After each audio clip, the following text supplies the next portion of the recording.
To introduce the guest, Pulicat is a member of '07 and was in the Verizon tourney. And actually, I heard the casters called out your rotations as being extremely helpful for the team. So, congrats on the call out there. Pulicat actually wrote up probably a few pages, multi-page document really, regarding subs. And when they were initially put onto the live servers, there was a little mode, you could dick around with them, stuff like that. I don't know if you streamed, but you certainly recorded video of the stuff that you were doing and looking at all the mechanics that the subs were. The mechanics where the subs were strong, where they were, well, I don't know if I could really say weak, but all the different interactions that were there.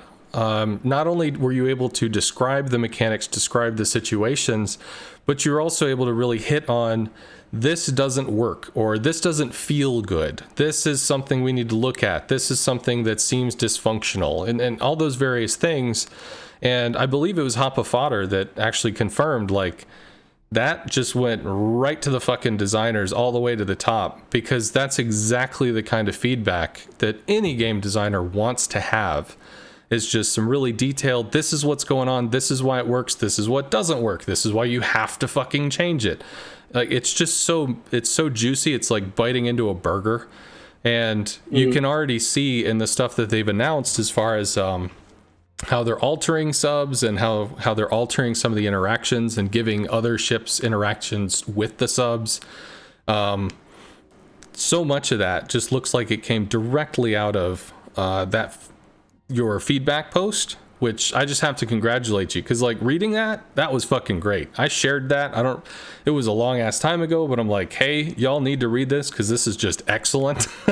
So major props on that one. That impressed the fuck out of me. All right, so as to the future, or present day, so to speak, we have a member in the chat. His name is Xeris, he's over in Europe. He does not like CVs, but he's a regular in the channel. So he likes to request British CVs because they're considered to be the weakest and terrible. I think he does it to troll me, but I actually like the British line, so it doesn't really work out. But he asked me to do a replay review on Flamu's recent video, and I'll review CV play. So I didn't really want to go in like reviewing Flamu and his attitude and comments and whatever. I'm not looking to just jump into a pile of needles. But okay, if this is going to be something that, the CV play is really outrageous or really just jumps out, all right, sure, we can kind of look at this. And it ended up taking like 45 fucking minutes on the first 8 to 10 minutes of his match. And it's like, okay, we've spent a lot of time. The CV's looking at other shit now. We skipped to the end, we looked at the thing, wow, that's really high base XP, badass, and that's going to be the end of it. I posted it up on the forums because there were a lot of people that were coming into me, because I'm known as being a CV guy, I talk about CVs and shit, saying, what's your opinion on this, what are your thoughts? So I'm just like, I gave them the highlight until eventually it's, fuck it. There are a lot of people that are going to ask me, I'm just going to post the thing. So some people enjoyed it, a lot of people didn't. And you were one of the folks that created a pretty lengthy post, which I could read if I can find it, but was essentially like, you seem to want to have a discussion about this. If you want to have a discussion, I'm game for it, but I want to warn you, bro, when I have a discussion, the gloves come off, the guns come out, and you're not going to have fun with this. To which I went, I'm happy to have it, but I'm going to do it over voice. That's fair. Well, to clarify something like that, like, that was me describing my personality on the forums. Like, for there, when I'm replying to you or you're replying to me, it's sort of like an equal ground, right? We don't control the forums individually. But if I'm going to come here and have a discussion here, right, this is your stream, so obviously I'm going to address you as you in your stream, right? I'm going to be nicer. It's not going to be as aggressive or anything like that. So it'll be a different discussion. Now, if you want to go through the comment I made on the forum, we can definitely do that. Sure. But if you want to have a discussion, because if we were discussing about that's just about my criticisms on your response to the video. But if you want to talk about carriers in general, then most of the forum anything in the forum didn't really have any relevance to that, I think. Okay. So I don't know if you've caught any of the other discussions I've had. I've had some discussions with some viewers in the channel. I've had some discussions with, or had a discussion with the Razor that went like, Jesus, 3.5 hours. And the only reason that ended was because I had to pick up my car. He's a well-known European CV. He's also on the forum all the time talking about how CVs are immortal gods, and so that was an interesting back and forth. But again, I don't walk into this really with a format. Mostly it's just, I've got, I would like to say, a lot of knowledge on the topic. And ideally, I'm coming in to have a conversation with somebody who also has a lot of knowledge on the topic, even if it's completely antithetical to mine. And we can just have a back and forth, frankly, just enjoy a conversation. So it's not really about winning internet points necessarily or whatever. As far as you, quote unquote, being in my house or whatever, it's if... That's what it is. This is your territory, right? Like mostly like when you have discussions or you have like debates or arguments with people, right? Like the only reason you're going to have arguments is because the arguing parties share strong opinions one way or the other, and they're not very likely to change the other's mind, unless they have like hard, irrefutable evidence that the other is completely wrong. Sure. When we're talking about carriers, that's just not going to happen. So literally, this is kind of just a conversation for fun, and the ones that come away with it are whoever's in the chat. Maybe a mind gets changed here or there, one way or the other, right? That's really what it is, and this is it's just kind of like a recreational talk. Yeah, for the most part, to me, it's almost like if I was a big tennis player and there was somebody else that had a different way of playing tennis, it's kind of cool to hang out and shoot the shit about my version versus their version, because I'm an enthusiast. So it's more like that. So I don't want you to feel uncomfortable, quote unquote, being a guest in my house. I mean, you're welcome. You could say what you're going to say. It's all good. If you think I'm a fucking, idiot or whatever, you can be as dramatic as you want. My examples can be really crazy. So my channel viewers or whatever are pretty primed for that. But if you want to start with your post, because I'm sure there were multiple points in there that you wanted to make, and then we can just kind of go through that, and wherever it goes. That seems like a viable place to start. Well, I guess you would start by just laying the groundwork of like what is the disagreement that we're really having. So from what I can surmise of what you think about carriers is that from a team play perspective in the game space, they are balanced, and the interactions are necessary for the game space, right? And I would be the opposite of that. And really, nothing in the forum comment that I made talks about that at all. It was really just a direct response to the talk you had with Flamu.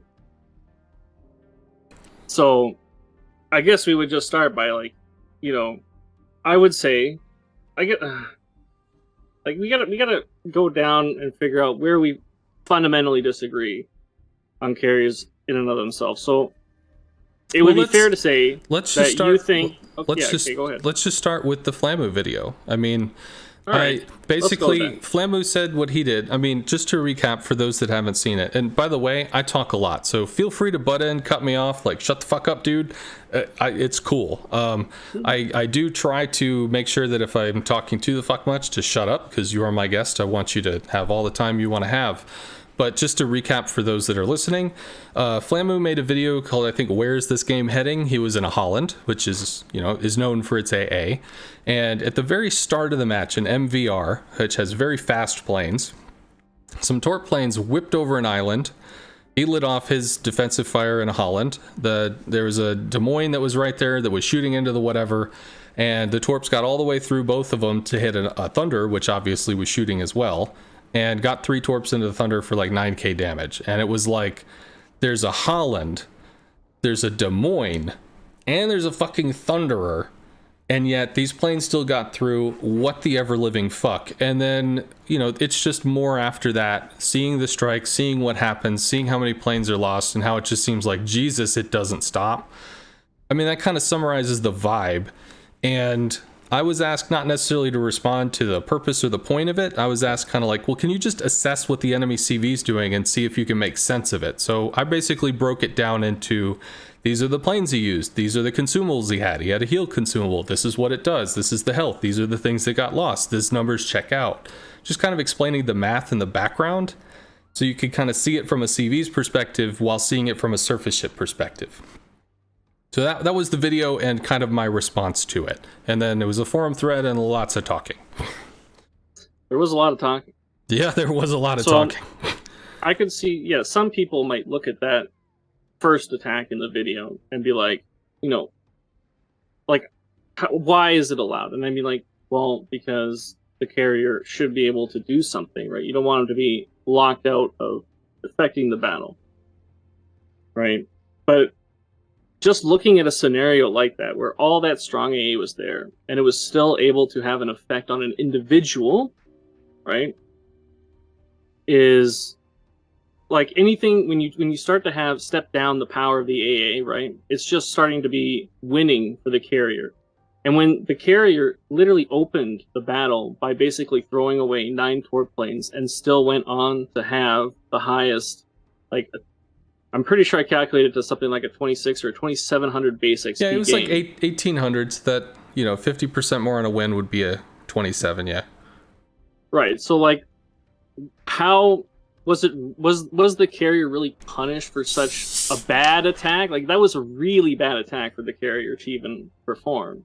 And yet it still seemed like he was relatively, I mean, I guess if he did it like again and again and again, it would be punishing. But like, let's say if that Thunderer, or actually no, let's pick out the Des Moines, because the Des Moines was continuously attacked. Let's say that Des Moines was Flamu himself, right?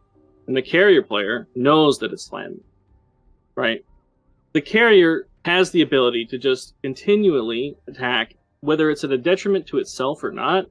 Just continue to attack it and attack him, right?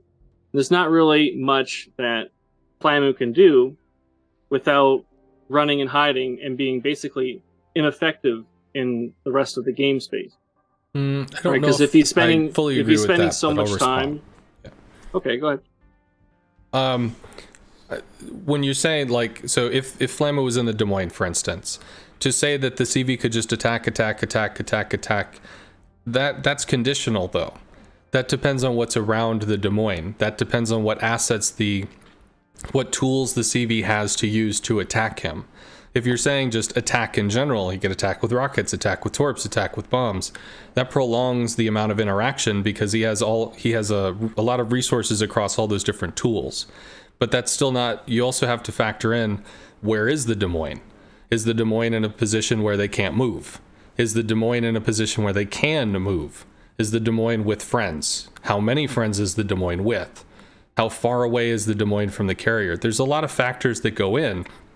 Yeah, I mean, ultimately you can boil it down to the CV can just fly planes at the Des Moines and try to do something. It's not a guarantee that it's going to do something useful or do something at all, but they can do that until they run out of resources. That is correct.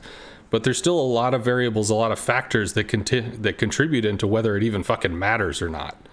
Which, I mean, that's important, though. Okay, so in order for the Des Moines is designed in a way where, like, the Des Moines has it's like 15.6 range, right? You can add range, but it's not a lot that you can add. Sure. So in order to, and you have a radar that's that's the shorter duration, right? Or a shorter distance, rather. Yeah, 10 right? click. And so you could argue that the ship is designed as a cap contesting cruiser, right? It's got good bow, good firing at close range, but it has really floaty shells at long range. It has the radar, right? It has good maneuverability and stuff like that. Mm-hmm. It's designed to go and contest caps. But if you have so this is carriers, right, in the game. In order to counter the carrier, right, you need to be around other people. So what do you do as a Des Moines when no one wants to go and do what you are good at doing? And instead you're going to have to play your Des Moines like a Hindenburg or a Zao, right? And you're going to be on with other ships trying to long range farm and basically doing what your ship is not meant to be doing. Like, you've taken the design of a ship and just negated its effectiveness. This is the same thing for Cab, right? Cab is another good example. Caba is very good at holding flanks on its own, right? Like, it has the speed to get the flanks and farming ships and being like a flank kiter and all this stuff, right? It can't do that either. It can't do that role because it's very vulnerable to planes. Sure. All the ships that would have roles where they're more solo flankers, not very strong. Venezia is another good example. Venezia is another good example because the places that a Venezia is designed to go with the engine smoke, no other ship can go there. And the Venezia also has very poor AA range.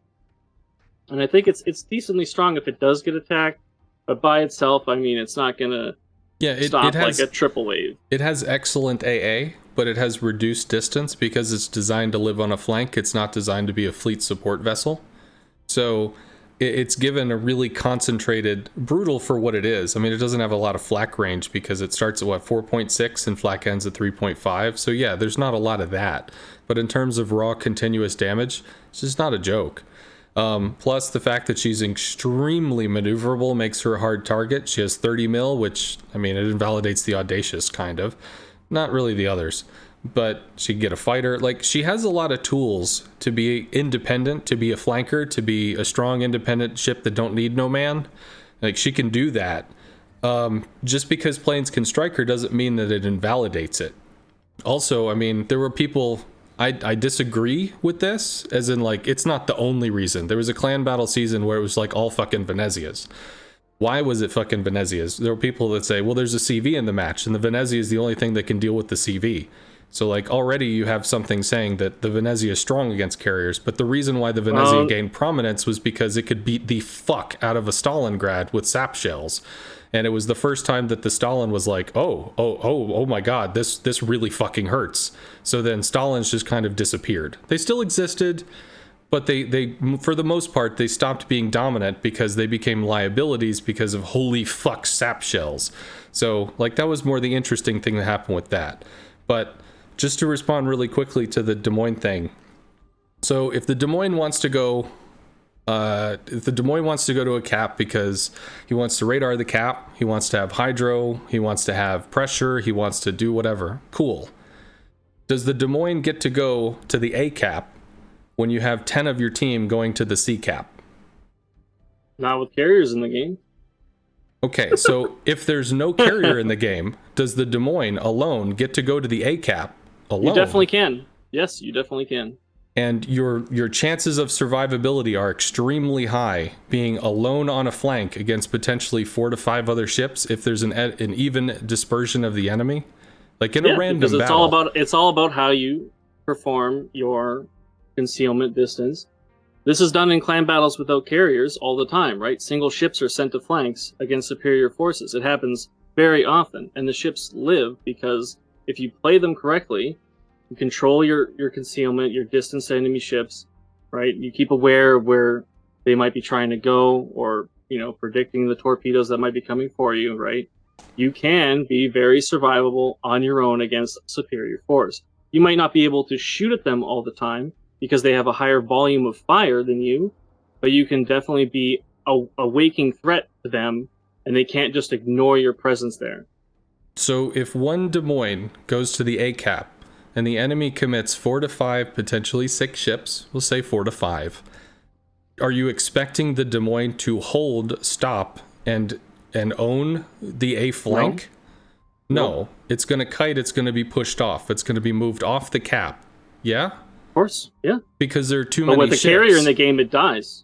I don't care. Oh, right. We're not talking about carriers right now. But what I'm trying to talk about is... That's the fundamental difference. Well, we can get to that fundamental difference, but what I'm trying to point out right now is if a single ship decides, I have my situation, my victory condition, my thing, and your thing in the Des Moines is to go contest a cap, hold a cap, stall a cap, deal with whatever on a cap, to say that the single ship can go over to A and just completely cockblock and stall 4 to 5 other ships because it hit its victory condition and there's really not much those other ships can do about it if it's properly played. That doesn't seem bizarre to even say that and say, yeah, sounds legit. Like, doesn't one ship versus 4, one player versus 4, like, if the number is purple enough, that's just like, seems legit, really? It has nothing to do with the effectiveness of the player. So a terrible player is going to hold off 5 ships in a Des Moines on their own on a flank? So yeah, I'm not saying that they're holding them off, right? Okay, I'm so saying like if you go to that flank alone, right? What I'm saying is you go to the flank alone, right? If there is no carrier, there is no guarantee you die, right? Because as long as you control the distance of the enemy ships, you're aware of what's going on, right? If you are outnumbered, then the right thing to do is to control your concealment, pull back, wait for support, or if opportunity arises, then maybe you get some good shots in every now and then, and you go back into stealth or whatever, right? Or it's a good thing if you're a Venezia too, right? Venezias can do that very well, especially alone. Sure. Right? And the reason why single ships do that well is because it's hard to push, right? Because when you push, it's you basically, especially if there's a significant force, you are trading health for positional space. Sure. Right? And then, the enemy can dictate, right, how they receive your approach. But if you are alone, it doesn't matter if you're pushing, if you're kiting, if you're unspotted or spotted or anything, right? Planes can just come and do a lot of damage to you. Unless you are like, he's flying into all your flak clouds, he can kill you, right? And there's really nothing you can do about it because you went alone. Okay, so there's going to be a little bit of a stream delay. Can you join the Discord share the screen thingy? It's okay. I can see on the screen. Okay. All right, so just to kind of set the stage for this, because again, like I just want to make sure that I'm getting this right. You're going to have cap, whatever. So if you have whatever, you've got this whole little fuck train of your ships all heading in that direction because lemming trains happen. Oh, and yeah. your victory condition in this Des Moines is here's some islands, whatever. Islands and shit. I don't care. Like, we're not going for artistic awards here. So we'll use gold for our hero. Your Des Moines is going to go over here, be in an area, realize he has no support, potentially turn out, do whatever, be able to affect a cap. And as far as these 4 enemies are concerned that are moving forward, because they did a more even dispersion, these guys are going to go forward because he can't stop them. 1v5, he's not going to sink them all, or at least he's not going to sink them all in like 3 minutes while just laughing his ass off. It's just not going to happen. So he's pulling away to avoid getting just absolutely owned. Maybe he's using a little bit of island cover where he can. Cool. Maybe when they're able to spot him and he's just like, his team isn't able to threaten or something, he's able to go dark because his concealment is short enough that he's able to go dark unless somebody really hard spots him with a DD and technically has a radar to deal with that. So maybe what he does is he kites out in this direction, which he may eventually get pinned on the side of the map. But if these guys are going to have to deal with him, like really deal with him, they're going to have to chase him, they're going to have to deal with him. Why do I go through all this? One, because in the very, very beginning of this conversation, you were saying the Des Moines, like if Flamu was in the Des Moines has a thing that it wants to do. It wants to be able to contest a cap. It wants to be able to hold stuff. It wants to be in a mid-range, brawly kind of whatever.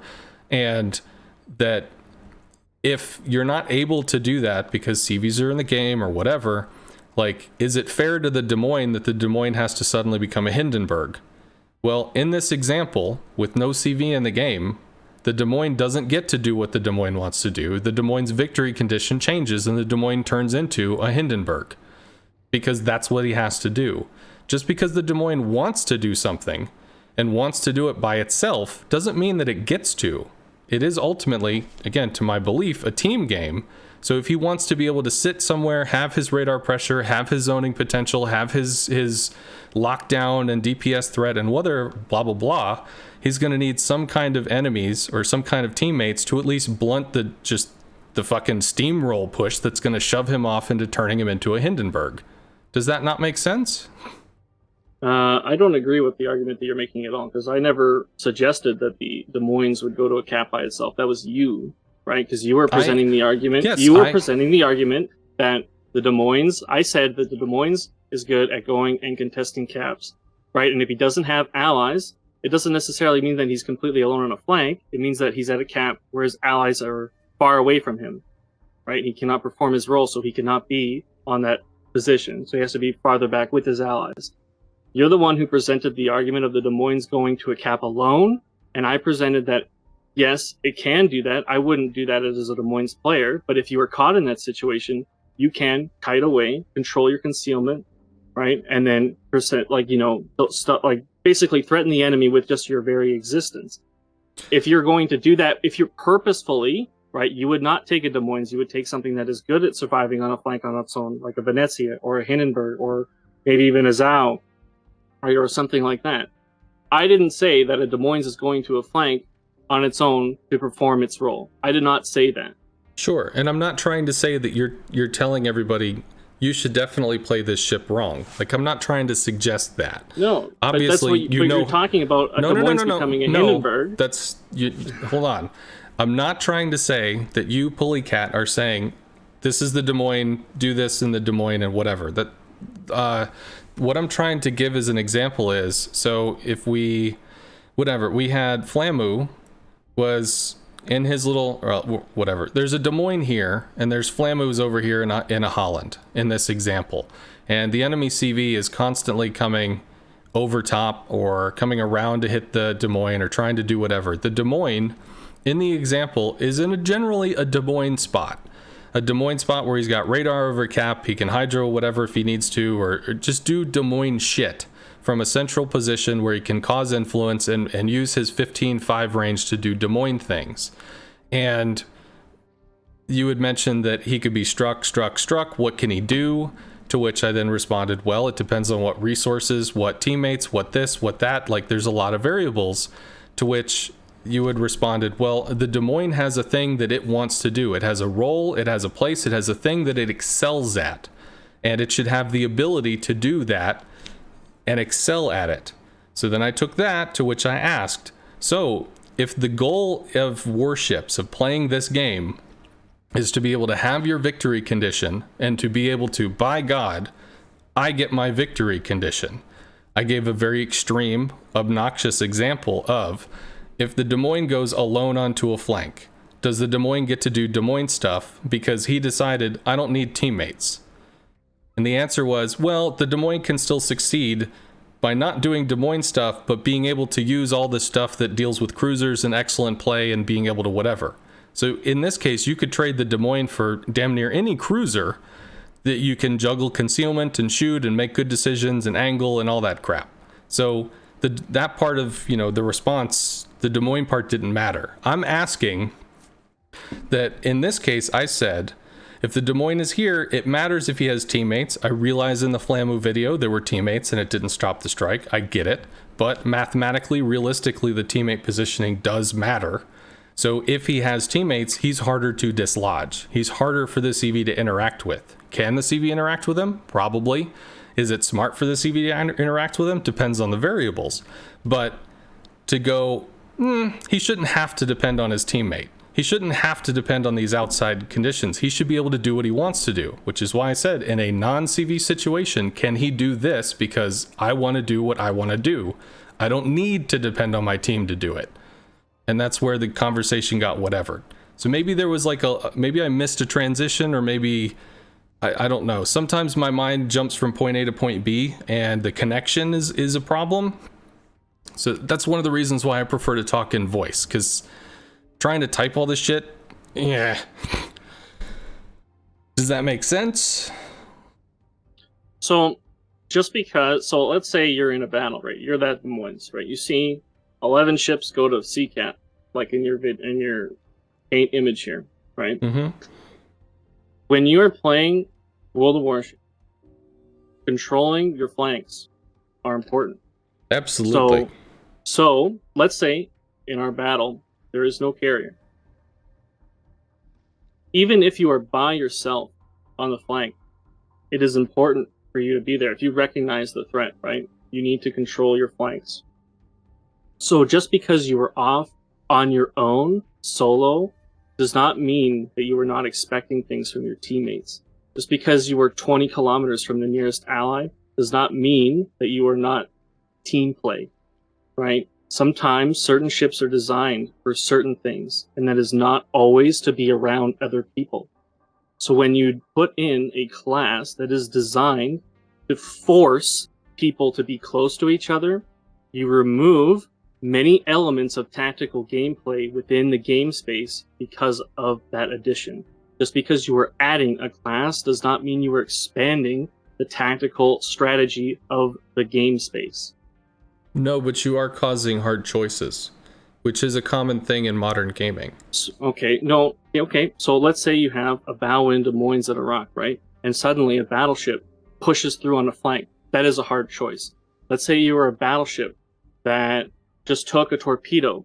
Now you have a hard choice of, do you DCP the flood because you don't want to flood, or say let flood go because it doesn't do that much damage and you don't want to get set on 3 fires as you run away. There are already hard choices within the game. Sure. All over, right? And the game already requires plenty of team play, whether you're in fucking border scraping on the map or deep in the enemy spawn or with a bunch of other ships laying smoke or torping from a flank or whatever, right? Just because you're adding the carrier, like, it's not like, oh, the game needs hard choices. It already has it, and it has it without carriers being added. What Correct. Carriers are bringing to the game is a forced team play mechanic where you have to be together. But just because you are together doesn't mean that is the only team play that is allowed within the game. That's also not carriers correct. Are taking. Okay, tell me how it isn't. Well, to say that you're forced to be together, to say that you're forced to do that, I know this is going to sound like, bruh, I get it, but in a game concept, you don't have to live. You don't have to succeed. And like, you don't have to live to the end of the battle. You don't have to get all the kills. You don't have to hold the flank to both succeed and in a win condition that's going to affect the overall game still in a team-wise way. Like this Des Moines that's completely off fucking around doing whatever he's doing, even in a game with a CV where the CV's like, fuck yeah, I'm going to tap that ass, and goes over to interact with the Des Moines, that's not necessarily a bad thing. Which I realize this is probably just sounds like, the fuck are you smoking? But it's not a bad thing to have negative interactions or to put yourself in absolute peril, because sometimes doing that, the benefits outweigh the disadvantages. It's still a choice. Just because it's a crazy choice and it's probably going to result in you dying doesn't mean it's a bad choice. They happen even in non-CV games.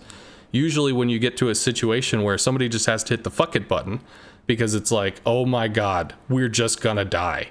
And then they have to start making the hard choices of, well, I'm gonna do this and it's real fucking dumb, but there's no other option, so I guess I'm gonna do it now. Like, the fact that the CV is in there, if you want... Well, rather than jump into another topic, I think I've hit that. Is that insane? Do you have a response? I mean, but just like dying, like when you have like the ship on its own. Oh, it's taking up the carrier's time when it's going and attacking it.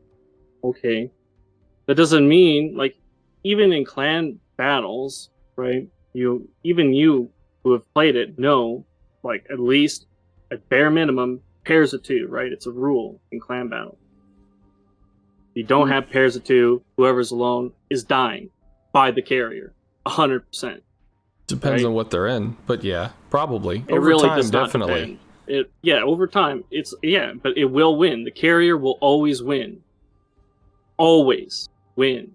Unless somehow it has no planes at that point, it will win. So, because in a clan battle match against 07 that was disgustingly mind-fuckingly close, I was in a recently rocket reticle nerfed Ryujo, swearing very fucking violently at the end of the match because one of the 07 members was in a Fushun and just didn't use his AA. Just, nah, I'm not going to use this.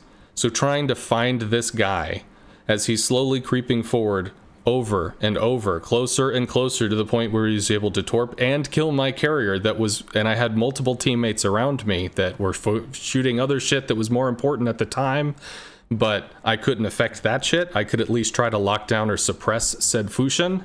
the fact that I could not interact with the Fushin meant that he was able to get in close and get a kill. I think we still won it because there was another kill that happened against an 07 whatever, so it came out in the end, but it was mind-fuckingly close, and I'm not lying when I say I was angrily, loudly, just endlessly swearing as I'm trying to make these motherfucking rockets see a goddamn DD and give me a line where I can shoot, and the answer was, go fuck yourself. It just wouldn't happen.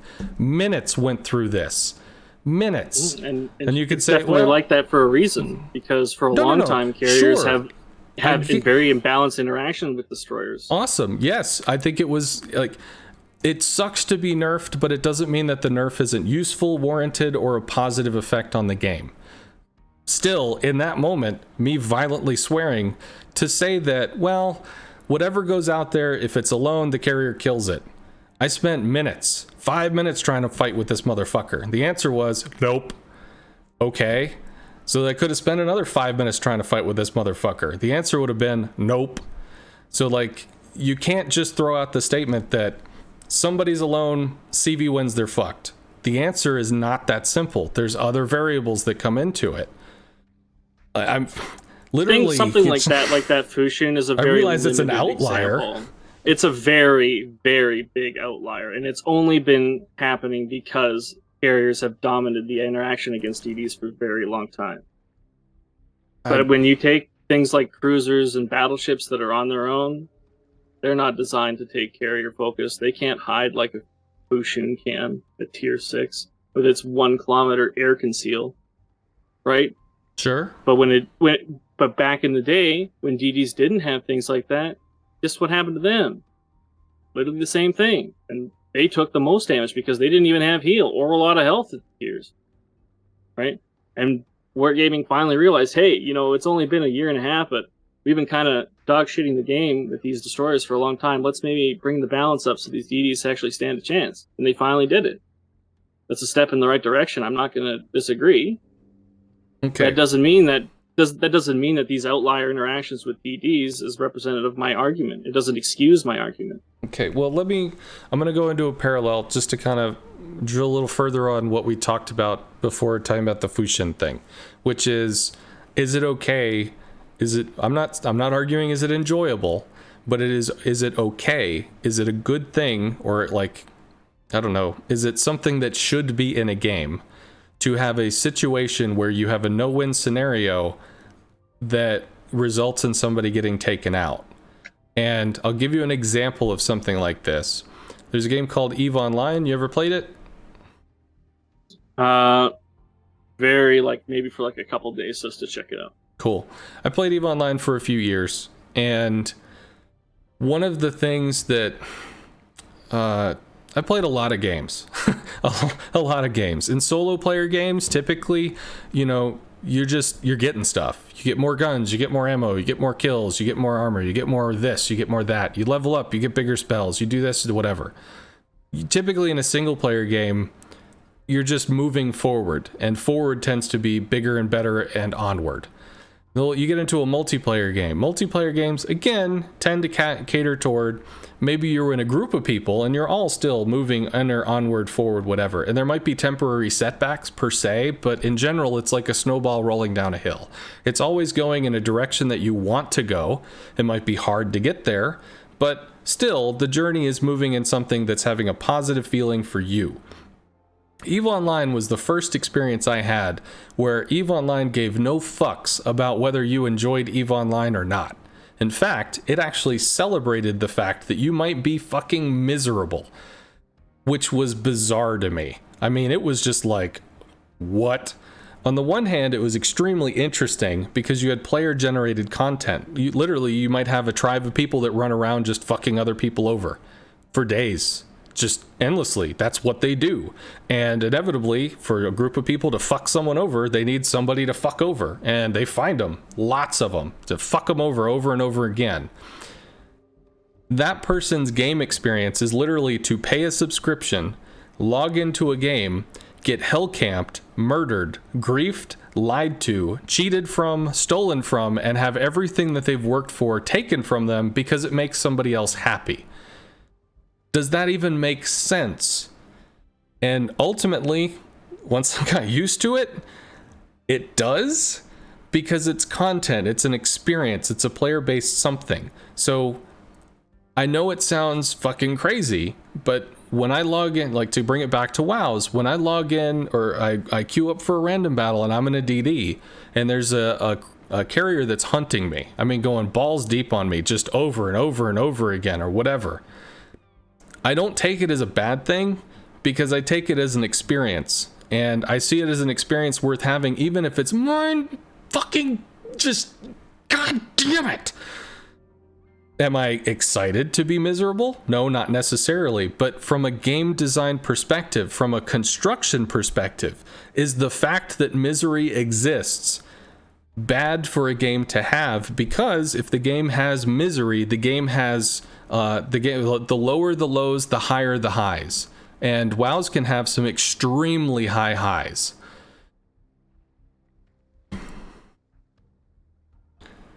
Are you like, what? Are you seriously thinking that people load in to World of Warships to have a miserable time? No. That's what it sounded like to me. What I'm saying is it, oh god. Because you literally just said that people in EVE load in to have a miserable time. Well, I'm not saying that's what they're intending to do. No one loads in to have a miserable time. Yeah, nobody loads in to have a miserable time, right? But nobody does that. Nobody does that. That's literally the interesting part about that game. That's literally the mind-fucking crazy part about that game, which has sustained for 16, 17, 18 years by this point. The question isn't whether somebody is excited to go out and get fucking dunked on. That's not the question. The question is, from a game design perspective, is it okay to have a bad experience, to have a miserable experience in your experience, that this is possible to happen in the game, it's gonna happen in the game, maybe it doesn't happen all the time, hopefully it happens rarely, but it's there. Is it okay to allow this to happen in the game is the question.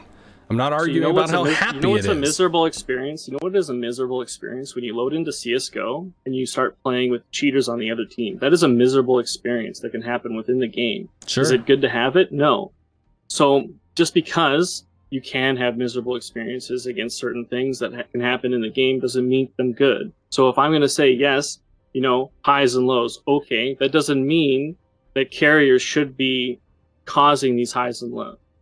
Sure, but cheaters deliberately there circumvent are already the highs system. And lows. There are already highs and lows that exist in World of Warships without carriers too. Sure, right? Because you're gonna die in ships and you're gonna do well in ships. So carriers are irrelevant to the argument that you're making completely. Yeah, I really doesn't. Carriers don't even have to exist for what I'm trying to talk about. What I'm asking is, it is okay for people to have a negative experience, or is this something that, frankly, game designers, and game designers can design whatever the fuck they're gonna do. Do the game designers need to make sure that there is no experience like that? Because you could make a way around it. I don't know what it is off the top of my head. As for the cheaters in CSGO, cheaters literally circumvent the game system. Like, game designer doesn't design the system so that cheaters can dunk all over you. That's not the interaction. That's not the goal. That's the aberrance that somebody else brings in that fucks it all up. If you're a game designer, you're designing a system, it may have some real bad interactions. The question is, should those interactions ever exist? I mean, that's, again, this argument is just unrelated to the discussion we're having. I disagree. It is, because we just described how, yes, all these interactions already exist within the game. It doesn't make certain classes in the game acceptable. Where we're talking about the class in itself. We're not talking about EVE Online or, fucking CSGO even. We're talking about World of Warships. I'm talking about game design. Miserable experiences already happen within the game. It doesn't, let's say you have a game where you have a 1 in 5 chance to have, I've heard you talking about PUBG before, so let's say when you load into PUBG, right? One out of 100 people, I'm pretty sure you talked about it one time. Maybe not. But I'll just use it as an example. Yes, briefly I did on a video forum responsey thing. It was just like to talk about chaos is what I was using it as an example of. Yeah, but let's say you're not, just because you can design something within PUBG. Let's say like 20 people out of the 100 start with setups, right? That's going to be more experience for everyone else, right? But that doesn't make the design of it acceptable just because it's an experience for players. No, the question that I would be referring is if you played PUBG and 1/3 of the 100 people that drop in have automated weapons when they land, does that make the game automatically invalid, or does it still make it a game? Because theoretically, if you're one of the unarmed people, you could end up having an experience where you're pulling a gun off a dead corpse as long as you're able to hide, and then somehow end up clinch the win in the end. Like, it's not to say it's you can design unhappiness out of games, because as a designer, you are God. You can make anything that you want to happen in the game happen, because that is your power. You can alter the fundamental rules of reality. You can make gravity not exist. Like, all of this shit is completely up to you. So what do you do? And in WoW's, misery, frankly, exists. Misery is a battleship being stuck on a flank with a DD and no ability to interact with him. That's fucking miserable. Misery is getting farmed over an island with no reasonable way to go back in, because you yourself don't have the tools to be able to fix this fucking situation other than to run. You can do that, probably, unless you die. Like, misery's already baked in, as you said, even without carriers.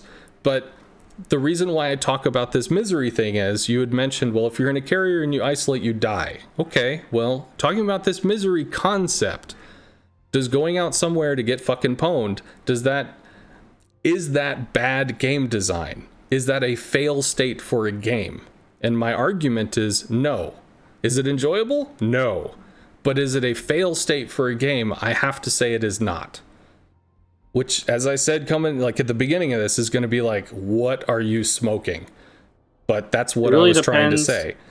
It really depends. It really depends. Like, when you're adding carries in the game, it really depends whether you determine if it's a failure concept by what it takes away from the game without it, right? And we already, like, World of Warships already plays with carries and without carries just fine, right? Right, like both of those happen at the same time in randoms and clan battles, right? Whatever wargaming decides for their tournaments, right? You can have carriers, you can have not carriers. Yeah, both right? states are viable. You have a game experience that works. People continue to play the game, so it's obviously not so fucking terrible that it just collapses on itself. It's not to say that it's the best that it could be. It's not to say it couldn't be balanced better. It's not to say it couldn't be cooler, but it's viable. And like it, you know, in talking like an engineering concept, talking like in game design, viable sometimes is good enough, because sometimes that's the best you're going to get, especially in asymmetrical situations where, you know, it's not rock, paper, scissors. It's, donut, toaster, lemming. Like it's just, you're trying to fit the pieces together, but the pieces all don't necessarily fit. So you have to somehow find this thing where they can interact with each other somehow without it being so egregiously that it's just, nope, this isn't workable, and people just walk away. So yeah, like the clan battle thing you were saying, CVs, no CVs, both are viable. I would say both are very different. There's definitely a huge difference. I don't think I said viable. Well, maybe I did, but I didn't intend to say viable. Okay. Well, cool. Understood. What I meant is that they both happen, is what I was saying. Yeah. The reason why again, I said viable all is this like they happen and the game hasn't failed. So technically, whether you may dislike it, but it's viable because it works. It's not to say that it's balanced. It's not to say that it's as good as it could be. It's just to say that what's happening right now works. So that's all I'm trying to say, just as a baseline. Works in what context? What is the context? It works as in you hit the button, you play the game, you end the game, and then you hit the button again to play another game. It works, whether it's in a clan battle situation, whether it's in a random situation, whether it's in like a little novelty mode or an operation. Like the pieces on the field, the way they interact with their PvE or PvP wise, people still hit the button. Therefore, it is viable.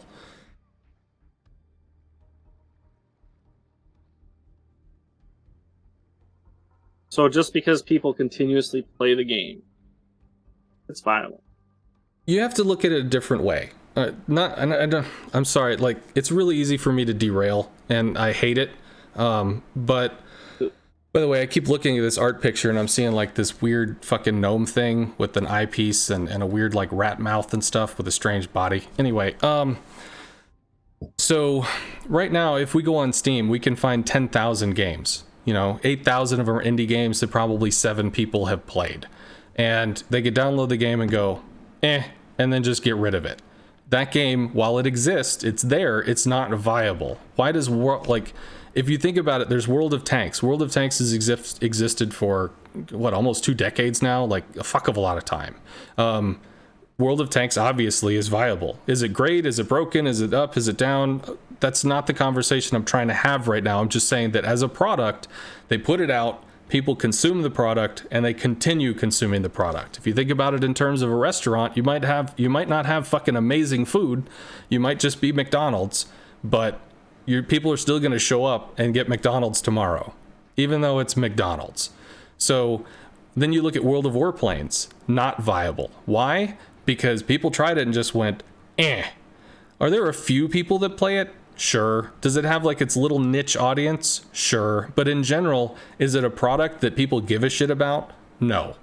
They run the servers because it's a few extra, it's some extra cash in their back pocket. All they have to do is run the server and get free money. So sure, but they don't design anything for it. They don't fuck with it. It's just there. World of Warships, active situation, active community, gaining players, according to what Happa had recently said. Although he works for a company, so you always want to present a rosy outlook. I'm willing to give him the benefit of the doubt on this, which is why I say it's viable in the sense of you hit the button, you do it again. And you mentioned there's clan battles with things, there's clan battles without things, there's whatever. This game has that magical special spice that makes people somehow give a shit about it to actually continue to return and play the game. Hence I say viable. Yeah, maybe it's the chance to not get carriers in your game. I mean, why would you continue playing clan battles if there's always a carrier in the game? I don't. Okay, well, that's cool. But there's lots and lots and lots and lots and lots of other people that do. Now, is it the majority of the player base? No, because I think there's a small majority of the player base that even does it. But still. I can tell you why. So,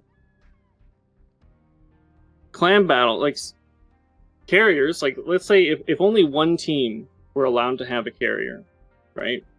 Then not a lot of teams would play clan battles. But since both teams have access to something that, whatever you want to argue, broken, not broken, both teams have access to it. Clan battles is very, very team oriented, right? It only really matters whether you win or not, right? And you want to win, right? It doesn't really matter your individual performance. It doesn't matter. I'm still talking. The only thing that doesn't matter, your individual performance in clan battles does not matter, right? The outcome of the team is what is important. So you are willing to sacrifice certain things, right, with people that you know in a very hardcore team setting that you wouldn't necessarily enjoy in other settings, right? So, and both teams have access to this carrier, right? So it's happening to both teams at the same time. So it's like a shared misery, I guess you would say. Do you believe that carriers are required to win? I mean, me personally, yeah. I mean, just look at they've tried take a carrier or a battleship. What happened? Mostly carriers, especially at the top level. Right? Sure. Especially at the top level. Then they tried tier 6. Then they tried tier 6, right? Oh, maybe carrier will be less important. No, it wasn't. It was still important, right? And then they tried, you can have a carrier and a BB or 2 battleships. What happened? Carrier and battleship, right? Carrier still stays as a mainstay on these teams because it is so potent in clan battles. So yes, it is important, and if you want to win, you're going to take the things that are important. Even if you do not like them in the game, you will still utilize them because they are in the game. Sure. It's always good to have an advantage. But wasn't there an Asian clan that got to number 1 in Asia using a double battleship comp in that Venezia spam meta? I don't know. I'm pretty sure there was. They just didn't use the CV and got all the way to number 1. That's great. Well, How many teams did that? Only the one? When you're talking about 007 did the same thing, right? They ran 2 BBs in the first clan battle season with carriers. I mean, they did decently. That doesn't mean that it's the right thing to do. Sure, but if you're playing chess and everybody or most people play this way, but you have a different way to play it and you still win, does that mean that because most people play it that way that you have to play that way? No, because you have viable strategies that work. The reason why I say this is not to say, well, one team made it work, so I mean, it's fucking, it's possible, bro. Sure, one team made it work. It's fucking amazing. Obviously, it's the outlier. But the reason why I say this is there is an aspect of it, like conventional wisdom. Everybody's doing it, therefore everybody has to do it. There are going to be outliers. There are going to be situations where that's not true. And it'd be one thing if the outlier was like, well, they got kind of high in storm. Well, they got kind of high in typhoon. But like, number one on the server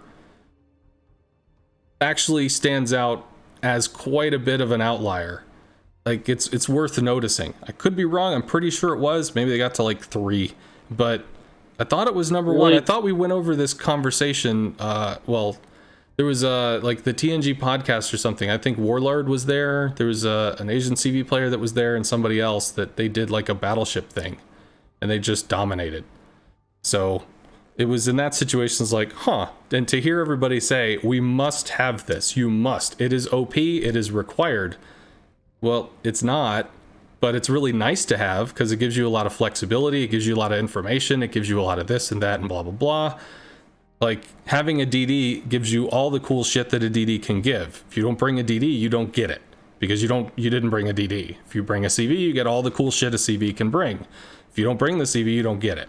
So, like, sure, yeah, it gives all sorts of stuff, but to me, it's worth looking at, is it a requirement? If it's a requirement, that's one thing. That team that took their battleship comp to, let's just give you the benefit of the doubt and say they were number 1. Let's put them against another team, right? 100 battles. The other team is running a carrier. Who is realistically to come out on top over 100 games? Well, theoretically, the one that's number 1, if because that's how... determined equal skill of the players, right? One took a carrier, one took a battleship. I mean, the whole concept of the hurricane thing is, the higher up you get, the less points you get when you win, the more points you lose when you lose. So you have to maintain a positive win rate. No, we're determining what is objectively better, right? Well, loosely, right? We're just kind of spitballing, sure. Yeah. But like, just say, right? 2 equal teams of equal strength. You know, one took a carrier, one took a BB. You know, over 100 games, right? Who do you think's going to come out on top? Do you think the carrier is more effective, or do you think the battleship is more effective? I think it depends on whose tactics are better, personally. I'm just asking you. Well, you're playing the same person 100 times. Yeah, that is true. So there were a few times in that clan battle season where we went against, it was a double battleship with, or was it? No, because that one, it was battleship or CV. That's right. You didn't have, you picked one or the other, battleship or CV. And it was like battleship 6 Stalins or something. And the way that they played, they split into 2 groups. They moved in giant, wads of fuckery. And the amount of overlapping AA they had made it a 7v6. I didn't have a way in. I could spot, cool, but it was still a 7v6. So as far as winning an attrition trade, it came completely down to our 6 players to overwhelm their 7. And I've seen a lot of players, like I was in a lot of matches where it was a battleship and 7 or 6 Stalins, and they fucked up. They split up, they did that, whatever. They allowed the carrier a way to re-enter the match and assist. So then it became 7v7 again. But I've also been in situations where they didn't. So cool. And especially in situations where we didn't have a DD or something that could torp, like it just became about attrition trades. And I mean, it was Stalins versus, well, not Stalins. I mean, Venezia's hit Stalins extremely hard, but it was a bitch to say like, well, if you played 100 times, are you going to master them? I mean, yes, you're playing against, I'm in a CV, we're playing against them 100 times. I'm going to learn how to counter them. but they're in a battleship playing against us 100 times, they're going to learn how to counter me. It's going to go both ways. I don't have enough information to say one or the other. I can say that adding a CV adds a lot, but in a situation where it's choose a battleship or a CV, I mean, the battleship adds a lot too. I don't have a good answer to that question. I can ask my question in a different way. Let's say, I'll just ask you directly, as just whatever. Would you advise your team to make a battleship comp that didn't involve carriers? If they felt they could make it work, yeah. No, I'm asking you. Yeah, well, that is the answer. If they could make it work. If they have a... No, but it's your choice. Yeah, well, if we do you value the battleship more than the carrier? If it's played better than the carrier and results in more influence, then yes, I will always tell the team to bring a battleship instead of a CV if it is played better and results in more influence. Like, if I'm playing it and my influence is not enough, and I feel that a battleship can be better than me, then I will tell the team not to use me and use a battleship. Like, it comes down to which do I think is more valuable. About player skill. Well, just assume the skill relative is relative. Do you think a battleship is more valuable to a team than a carrier? I mean, I'm not gonna lie, I kind of do. Okay, that's fair. No, I'm not. That's not a trap. That would be the expected say, right? And a lot of teams came to this conclusion. A lot of people on every server, whether it be NA, EU, Russia, whatever, Asia, and there are outliers. Like I said, 007 tried the BB comp. Maybe some team in Asia got number one with the BB comp. The general consensus was that carriers were stronger, and people aren't doing that because they don't know what they're talking about or how to think about the game, right? They're coming to that conclusion based on a lot of strong information, talking to each other, right? Trying to figure out what works and what doesn't work, because at the end of the day, people want to win, right? And they're going to take what has the best likelihood of winning. Yeah, and that happens to be, in clan battles, carrier compositions. Even in like a basic thing, I mean, if you look at what can a carrier do, it brings a lot. It brings information. It brings flank pressure. Then it brings other flank pressure. It brings a lot of varied things. But battleships also bring a lot. Battleships bring dev strike pressure. Battleships bring the ability to strike targets that a CV cannot. And you might think, well, CVs can strike every target. No, there are targets that CVs cannot strike. Battleships can. Like, islands stop shells, and that's it. Shells go where the fuck they're gonna go. Unless it's through an island, they don't go through an island, but they go through everything else. Planes, not so much. Planes don't always go through something. And also, technically with aiming mechanics, you can make yourself damn near unhittable depending on how you use island cover in relation to some planes. But nonetheless, like, an example I've given a few times, as a bit of a tangent, but an example I've given a few times, this was back, like, I joined probably around patch 8.2 or 3, I don't know, so this was like a few months past, Gaishu getting 550,000 damage in a Hikari, or just something dumb, right? I joined slightly after, I think it was April Fool's, because I remember that being in the armory, there was an April Fool's tab, and I didn't have any April Fool's shit. I was in a game where it was a double CV game, there's 2 on each side. I think a DD did the secret mission bullshit, found their CVs, killed them both, and there were like 5 or 6 ships left on both sides. And inevitably, because CV's OP, our team was like, fuck yeah, we win, we're amazing, we've got CVs, they don't, yeah, whatever. Well, it's 6 ships left, 5 ships left. For the most part, they travel in packs. So me and the other CV, we YOLO'd into the fucking thing, did our little 6k damage, and lost all of our planes. And then did it again, and then did it again, and then, fuck, we don't have any more. And then it became 6v3, and then 6v2, and then 6v0, and then we just died. So it's like, with a battleship, your shell does not get stopped. It goes to the target. It doesn't matter if the target uses defensive fire or priority sector or any of that shit. It's gonna go to the target. And there are situations in clan battles and other stuff where having the ability to just, I need to hit that. It's not a joke. Not to mention the fact that you have board I position don't that's think it's a bolstered joke. by fuckloads of health and armor compared to board position of a CV, which, except for the MVR, is pretty unarmored. I mean, you have a deck, but, well, a tier 10. Anyway, so again, that's kind of a tangent, but to me, I do highly value not only the board position with the health and the armor, because it's very important. It allows you to take caps, threaten sides, all that shit. The battleship has dev strike potential, which CVs, for the most part, do not, except for outliers. But No, the I can fact that agree. the shell can go and do something, to me, is extremely useful.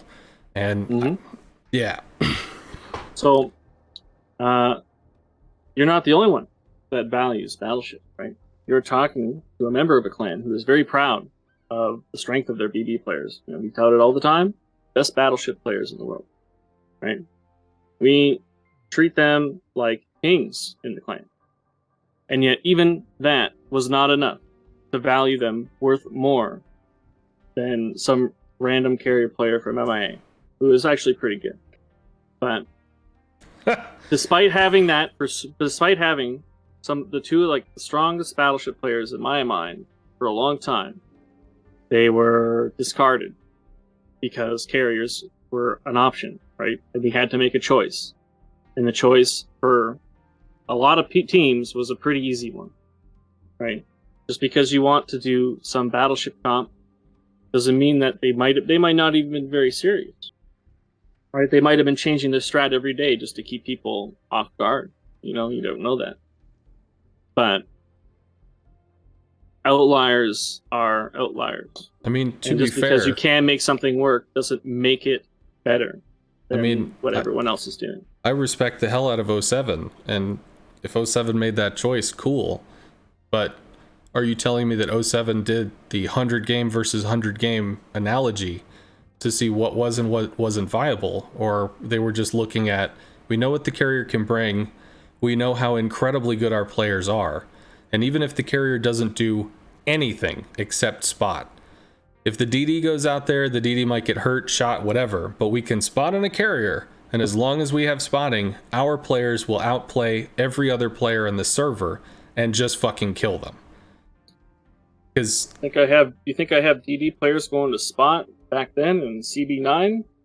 No one even was using destroyers.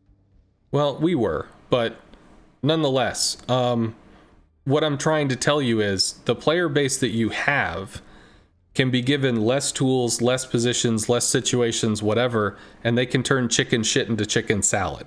So there's a little bit of a difference there in the sense that you can have a carrier that doesn't strike anything, doesn't do anything other than spin in a circle and spot, and your team will still be able to win because you have positional advantage, because you have accuracy, because you have game knowledge, and all the things that are going to result in this because you have excellent players.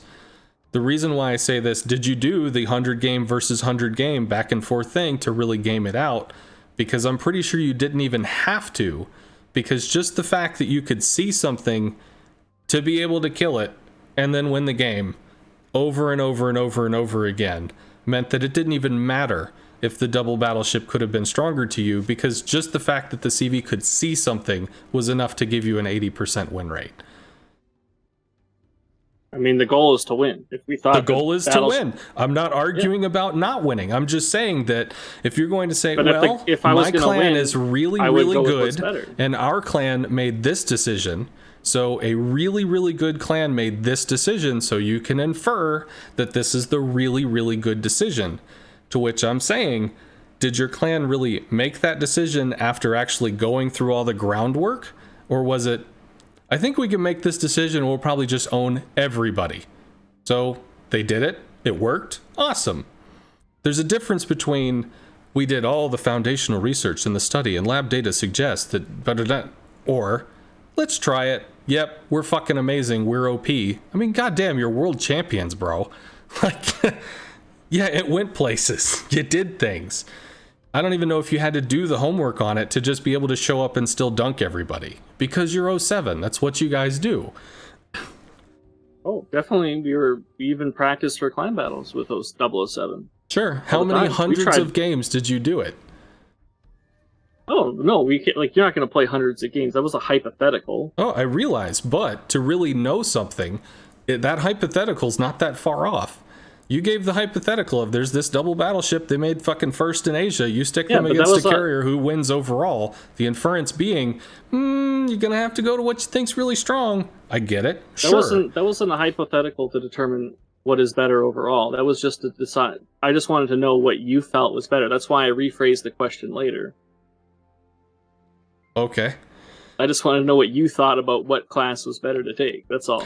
Well, I guess, okay. Do you need 100 battles to really determine? I mean, sure. Probably not. No, I don't. I mean, the more the better. The more you have, the better. Do you need 100 battles to tell whether a player is good enough to join 07? You need thousands of battles. No, I don't. I don't need a single battle in Z44 to know that it's a junk ship. No, I didn't say in a Z44. I said but battles. No, that's what we're talking about. No, but that's what we're talking about. Like, can I determine something without having a shitload of experience in it? I definitely can. I think the team aspect and the coordination aspect, trying to figure all that stuff out, is a little bit more important than just going, I know about that ship. I can make an informed decision because I know that ship. Without even playing Audacious, I can tell you that no one's going to take Audacious into comp. Since the CB9. And there was, because it's just not as good as the other two. You might have tried it, but it's not a good long-term strategy. Yeah, right? we tried it against was more effective. When Hollands kind of became a thing, and it could savage a Holland with the old reticle, but yeah, it's a very good at killing destroyers. Yeah, but that was back when Kremlins and stuff. Well, okay, CV versus whatever. But no one was really taking destroyers, and even if you did, it was only one, maybe two, if you're really trying to stretch it. They did for a little while. But no one's taking destroyers, so the value of Audacious is lower. Yeah, no, definitely. But the value of the Audacious is lower, yeah, right? Audacious specializes against lightly armored stuff. I can determine that without playing a single comp game in the CB9, right? I could determine, well, Hakuryu is probably going to be the carrier you use because it's very good at killing cruisers, which is going to be the most common thing you see. Sure. Right? Always, even without carriers, cruisers are the most common thing you see. Unless you're Gaishu, who's running 4 freaking Colberts and a fucking Grazapoy or whatever the fuck that shit was. Sure. Right? But cruisers are the most common thing you see, right? And cruisers are very good at preventing, they're the best at any of the classes of preventing carriers' attacks, right? But mitigating probably. Hakuryu, mitigating would be a better word, yes. But yeah, so you were going to see Hakuryu, and I can say that I didn't practice, I didn't play any, setup games to see what comps work. We were talking about what carrier would you use? Hakuryu. It's obvious decision. Sure. Maybe you can make some slight argument for Midway, but Midway doesn't have enough lasting effect on ships. So we would go with Hakuryu, right? Because Hakuryu torps are really good against cruisers. Hakuryu bombs are really good against cruisers, and that's what you're going to see. So I don't need to have the comp games to determine that Hakuryu would be the best option to take for clan battles. Sure. So I also don't necessarily need hundreds of games to determine that carriers are better than battleships in comp, right? You can infer based on the information and game knowledge that you already have by playing the game. Well, I think in that case, with as many different factors that could be brought in, I think that's not... I think that inference is like an overreach. That's why I think if you were actually going to make that statement, you'd really have to go balls deep and really test it out. I think it's an easy inference to make. I'll agree with you on that. But I don't agree that it's the correct inference, which is why I think it's actually worth spending the time to do it. You can't have a controlled test for which is better, because you're never going to have equal players on both sides. Literally impossible, right? Everyone plays the game differently. Cannon scrims. You cannot... No, you can't. You cannot have a controlled test on what is better in, a real battle. You have to infer. It's the only, based on the capabilities of the ships, you have to infer what is going to be stronger. And a lot of teams inferred carrier. I know. And a lot of teams inferred Hakuryu would be the carrier to cheat. Right? Sure. And people don't stumble in en masse to the wrong idea very often. That is true. Yeah, general populace on aggregate tends to guess correctly. Well, I think there was a stat on that. Like if you had like 100 people or something, and they looked at a cow, and every one of them wrote down how much they thought the cow weighed, you'd have a whole bunch of really dumbass ideas. But if you took all the numbers, you put them all together, and you got like a mean or an average, it'd actually be remarkably close to what the cow actually weighed. There's some study or something that came out about that, which was kind of funny.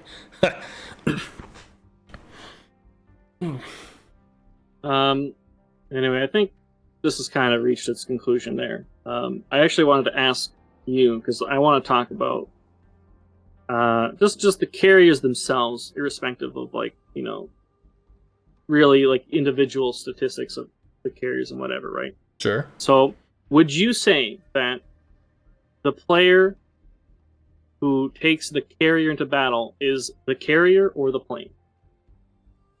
What? Would you say that the player who goes into battle with the carrier in the game space, is he playing as the carrier or is he playing as the plane? Carrier. The carrier, even though he spends 95% of his time in the planes? Correct. That seemed okay. I want to hear your argument for why then. Well, I mean, if you're the Thunder in the back of the map, spending 15 minutes chucking HE 25 kilometers away, are you the Thunder or are you the Shells? You're the Thunder. Okay, so you're comparing. Okay, I can see where this is going. You're comparing the planes to the shells of the Thunder. I see planes as ordnance. So to planes me, as ordnance. Correct. I see planes as guided. So what about the ordnance on the planes? It's still the same shit. You have a rocket plane. No, okay, no. The plane moves somewhere and makes the attack. It does the thing. It's still an ordnance. So the carrier is launching ordnance that launches ordnance? Correct. Well, I suppose you could say it has or an is attack it more likely interaction. that the player, or is it more likely that the player in the planes is launching the AP ordnance, the torp ordnance, the fucking rocket ordnance at the ship? Maybe I can put it to a different way. So the Thunderer launches the shell. The shell carries the interaction to the target. When the shell hits the target, then you have math. I mean, in an HE shell, there's not a lot of math. Hits thing, number bigger than other number, damage occurs. Technically, there is more math because there's an HE box that can deal module damage. But as far as the complex interaction of how that damage or how that the shell has hit, now there's an application. How does it apply? Math, blah, blah, blah, blah, blah, done stuff. Guided munitions for me, planes, they leave, you guide them, might take you 30 seconds, might take you 15, might take you 2.5 minutes before you end up shooting. But you're going to guide it to the target, and then the interaction occurs. The interaction being lining up the shot, shooting the shot, and seeing what happens. Does it hit? Does it not hit? If it hits, what does it do? Is it a more complex interaction? Yes. But again, to me, I see it as ordnance. The endpoint interaction, it might seem kind of cool and complex and like it's a bigger thing than it is, but ultimately that's all it is. You take off with some rockets, you go to a place with the rockets, you line up the rockets and you shoot the rockets. You finalize the attack run. It does the thing. The ordnance has the ability to be shot down en route. What is the HP on the Thunder shells? There is none, which means they cannot be shot out of the air. They always go through unless they get blocked by an island. That's why there is no mitigating mechanic that stops the ordnance from being able to interact with a target if it hits or goes to the target, whereas planes can be blocked. So within the game space, the most common attribute that all ships share is HP. Sure. The planes have HP. You could say the player has HP. The player has... Okay, so the player has HP, right? Correct. The hull. The hull has HP.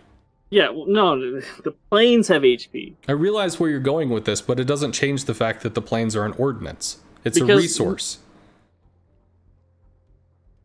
You're just saying like that, like it's a fact, though. You're looking... Okay, so... But you can't just say that it's a fact. It's just not, right? Because I can make arguments against it. Like, yes, the player spends most of his time in the planes. Hold on, the player spends 95% easily of his game time in those planes.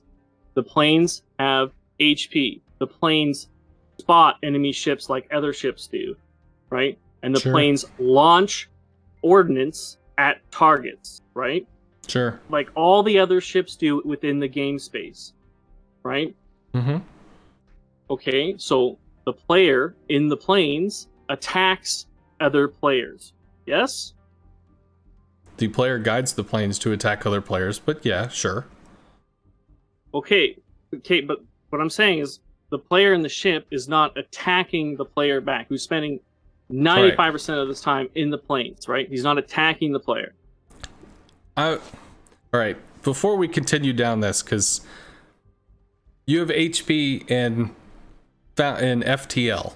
You have HP in World of Warcraft. You have HP in fuckloads of billions of games. It's an easy understood way of having the thing exists or the thing doesn't exist. You have a certain amount of points that it has, and a way to reduce it to the point where it stops. I'll stop this argument right now. I'll stop this argument right now. In RTS, the planes did not have HP, right?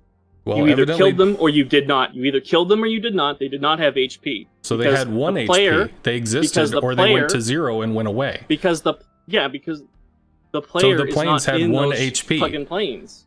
Who gives a shit whether the guy thinks he's on the left side of the map, the right side of the map, the up side of the map, or the down side of the map? He's in the fucking game. The player exists as the hull. The planes are the ordnance. If they have HP, if they have a timer, if they have whatever it does that says that they exist, like it. In that, I could argue that yes, the planes were ordnance, because the player isn't spending his time in the plane. Who gives a shit where you see your visual point on the thing is? Like, because that's the concept of PvP, right? Players fight players. Yes, it is. You fight other players. Chess is PvP. Chess, you're not in the fucking pawn. You're fighting the bishop. Players. You're fighting I'm a not player. Saying you are. In chess, you are fighting a player. You are not living in the pawn. You are not living on a section of the board. You are a player moving pieces, doing things. You use the pieces as ordnance. If you want, you could say that the pieces have health, and when they get knocked by another piece, bam, they took damage, their health is 0, they are removed from the board. That's an easy way to code a game or code a system. You're not the pawn. You're not the queen. You're playing a game against another person. If I'm in the CV hull and there's a destroyer on the other end of the map fucking hating his life in his hull, just the fact that the camera's viewpoint happens to be on the ship doesn't change that. Like, you have a mini map because theoretically you, the player, could be looking down on a tabletop experience even though you are making the destroyer dance to the whim of your will while using a camera that's basically right there so it feels like you're in the middle of the action. You can't just because that's where you are. That's the camera. entity that you're representing in the game space is the planes that you use. So when you play Monopoly, do you have to have the camera looking from the viewpoint of the car on the Monopoly board? No. But you control the car on the Monopoly board. You roll the dice, you move the fucking car. That's you. That's your representation. That's your avatar on the board. Just because your camera is there might mean that you mentally, personally, humanly identify with that specific place or situation in there. Doesn't mean that you're not a player sitting in front of a computer screen clicking on a mouse and shit. If I'm controlling a carrier using my keyboard and mouse, and you're controlling a destroyer using your keyboard and mouse, we're all starting from the same position looking at a monitor. Now, you might see stuff from a destroyer. The carrier is largely controlled for you. Awesome. That's semantics, dude. What are you talking about? You have autopilot, right? Sure. You barely physically use WASD to move the carrier. You have no control. You have no control over the DCP or the fighters that it can launch. So what? If you sit in one spot in a destroyer, you don't move. Does it matter whether there's an autopilot function you could or could not use? Because no, it does. Because we're determining we're determining what really represents the player within the game space. Yeah, the hull, the fact that you exist. But you're not there. Because when the hull dies, you no longer exist in the game. You know what battleships have? They have consumables that you can use. You know what the carrier has? Not consumables that you can use, but the planes do that you can actively use. Correct. Sure. Right. It doesn't prove your point. I'm not saying it proves my point. I'm just Well, then arguing what is my your point? Then my point is that you are the player you are in the planes. You are the planes in the game when space. you play a carrier, you may feel a personal investment because the camera is behind the planes. I feel like I'm in there. And that's part of the appeal for some players. They want to have the camera behind the plane so they can near around and stuff.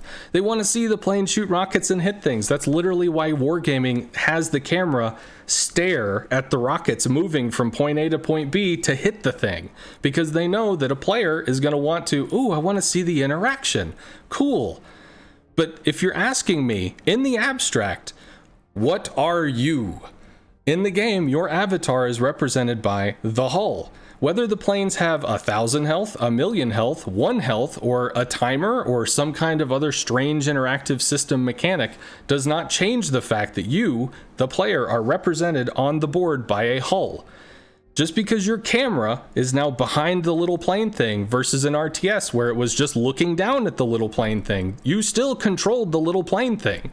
It's in one case you control the little plane thing by hitting WASD with a mouse. In the other case, you control the little plane thing by using 1, 2, 3, 4 and the mouse. In both cases, you are the player, you are controlling the pieces on the board. In those cases, those pieces are ordnance. That's what it is. All torps, shells, planes, eventually submarine torps, which will technically be an own subset of their ordnance. I guess you could say secondary shells are a subset of ordnance as well. All of these things have specific characteristics, and you can't just compare apples to apples and say, well, shells do this, so planes should do this. They're completely different systems. I'm not saying what they should do. I'm just saying what the player represents within the game. You stated health here equals health there, and yes, the hull that was is a system. The plane is a different system. That I was pointing to. That was a likeness that I was comparing them to. I realize it's a comparison. You control. You're again 95% in the planes, right? You're moving them around WASD like you would a ship, right? You have consumables like you would a ship. You have ordnance like you would a ship, right? Sure. Planes are the most akin in the game space to the other ships in the game, and that's where the player resides, is in those planes. Right? I'm sorry, man. You're not launching turrets and controlling the shells in the midair. You're launching yourself to go and attack things. It doesn't change planes from being ordnance. You are still represented on the hull. If the planes die, you don't leave the game. If the hull dies, you do. You are the hull. Because you have more planes, yes. It's a factory. I can agree. You have more than one chance. Sure. You have more than one shell. It's ordnance. It's guided ordnance. No, I don't have more than one thunder in the game. Here's the problem, is that you're looking at planes and you're personifying it. Like, you're seeing it and you're thinking, this is a thing because I can see it, I can interpret it, I can understand it, and I feel like this is what this represents to me. But in terms of game assets, in terms of game design, doesn't fucking matter. Okay, so it just exists. Let's just point to another thing. So when your carrier dies, you still exist in the game. Yeah, no other player can do that. No other player can do that. Who gives a shit? Rogues can. Your carrier's out of the game. Your carrier's out of the game. Why are you still playing if you are not the planes? Because there are different classes. They have different characteristics. Personally, I think 3 minutes is way too long. No, it's one class that has different characteristics to the other 3. Sure. Destroyers have things they can do that others can't do. Eventually that got changed. Like, I get you're looking at it, man, this is obvious. Like, when you die, you're still around, bro. You are still in the game with a dead carrier. Yeah, you still guide ordnance. Just like when your torpedoes continue after the destroyer dies. Just like your shells continue after the shell dies. You don't guide it. Congrats. You don't guide them. There's one class that has guided shit. When a submarine dies, if you have guided torps, they'll continue to do guided shit. Like, I realize where you're going with this. Well, this class has this. Sure, but that's incredibly common across game design. That's actually not even necessarily true. I don't know if your torpedoes actually continue to home after you die. It might disable it. I don't know. I mean, if the ping state operates independently of the ship. I never died, so I don't know. I never died. I never died with homing torps already in the water. Well, theoretically, if you catch a ping and that ping interacts with a hull, that hull has a quote unquote echo or locked on state, and then you have an asset in the game that is responding to the echo / locked on state, then yes, there's no reason why that couldn't be independent of your ship. It might. But when my ship is dead, Nonetheless, my ability to affect the game past that point is over. Cool. Have you ever played a game called oh my god, what is the fuck it's called? It was like Dota, but it was the Blizzard version. Heroes of the Storm? You ever play Heroes of the Storm? Are you changing the topic here? No, this is not a change of this topic. This is to talk about basic concepts of class mechanics. Have you ever played a Hero of the Storm? Nope. No, you have never played it. Awesome. There are some characters that can do one thing. There are other characters that do another thing. One character, if you kill it, it exists for another 10 seconds before it blows up. It deals some damage. That's the character thing. Does it make the character OP? No. Is it a part of the character's kit? Yeah. It's what the character does. Can you... But I wasn't talking about the fact that it lasts. I was saying, like, yeah, but he's still that person. Like, you killed the character, but he's still the character playing for that 10 seconds, right? Am I right or wrong? He is continuing to control shit on the board, yes. That is correct. But he is the the player is still occupied, like he is dead. Yes, the player is still doing stuff. He basically has like a fucking, I don't even know what you would call it. It's like, I don't know, like a fucking adrenaline rush or something. It's an after death mechanic. Until, yeah, whatever. It's after death. You're dead, but you have like a timer where you just stay alive. Okay. Yeah, CVs have an after death mechanic. Congratulations, they designed it into the class. It's there. Ta-da! Yeah. Like, okay, but you're still playing the player, right? I was never about whether you keep living. It was about being separated from the carrier, right? Sure, you continue to guide the ordnance until the ordnance dies, or you use it, playing the character, or it runs out of time. The same thing that died. He's playing the same thing that died. No, right? No. In that case, when you die, you have no access to spells. You have no access to the other stuff that you can do. You can just move the little body around until it blows up. So, but you're still moving. That's what it does. The core thing that you were the whole game, you're still moving that. Technically, the body has fallen over on the ground. You see a little spirit that you guide around, and then it blows up. Like, just what I'm trying to explain to you is, in a game design, like a game mechanic, in World of Warcraft, rogues could stealth. Technically, druids can stealth too, but warriors can't stealth. See, other people can't stealth, but this is the thing. But I never said in this case, the carrier can do a thing, and other people can't do it. But who gives a shit? So they can do it. Fucking great. I never said that it was whether it was good or bad. I know. I don't know. I never said it was good or bad. I was determining where the player was and what it was truly occupying within the game. Right? Sure. So if the carrier's dead and he's still playing in the planes, whether that's good or bad is not my argument. If you want to make a direct comparison, my argument is that he is playing the planes. If you want to make a direct comparison, I already did. If you put shells in the air and your ship dies, the shells continue. Why? Because they're ordnance. Are they guided? But I'm not affecting those shells after I'm dead. Because they're not guided. I cannot affect my torpedoes. They are not guided. You are not guiding them. They are not guided. You're right. I'm not. But they still exist. The ordnance still exists until completion. Torpedoes, not guided. You can launch them in a destroyer and the ship goes down. Well, they are. That's literally what they do. They're a resource. They are an ordnance. You have this much of this resource to go out and do a thing. That's like saying your health is an ordnance or your fucking like consumables. No, like are you familiar with mana? Like mana mechanics for casting spells and shit? Nope. Wow, really? How old are you? Are you talking about magic or mana? No, mana. Like, I don't know what mana is. Have you ever played World of Warcraft? You mean like a general? I thought you were talking about mana as in like a game called mana. Okay, I understand what you mean then. Yeah, yes. Mana. It's a limited resource. In order to cast a spell or do a thing, you use amount of X. That's what you do. You use this and that happens. Ta-da. If you look at this game like a tabletop game, which is basically how I end up playing it in a CV. I'm not even looking at the planes. I don't give a fuck where my carrier or where my viewpoint is. The reason I didn't play RTS carriers is because I don't handle the real-time strategy, like, my mind does not multitask 7 different things at the same time. I can watch a master of StarCraft be fucking like dropped in 6 different places while they're attacking on 3 different fronts while they're still continuing to build this building and these units while expanding that. And it's just like, bro, that's fucking like anti-human magic. I don't even get it. So when it comes to RTS, if it's like, well, you can control 8 different little points on the map at the exact same time and all of them are doing something at the same time, fuck no. That ain't me. That's not me.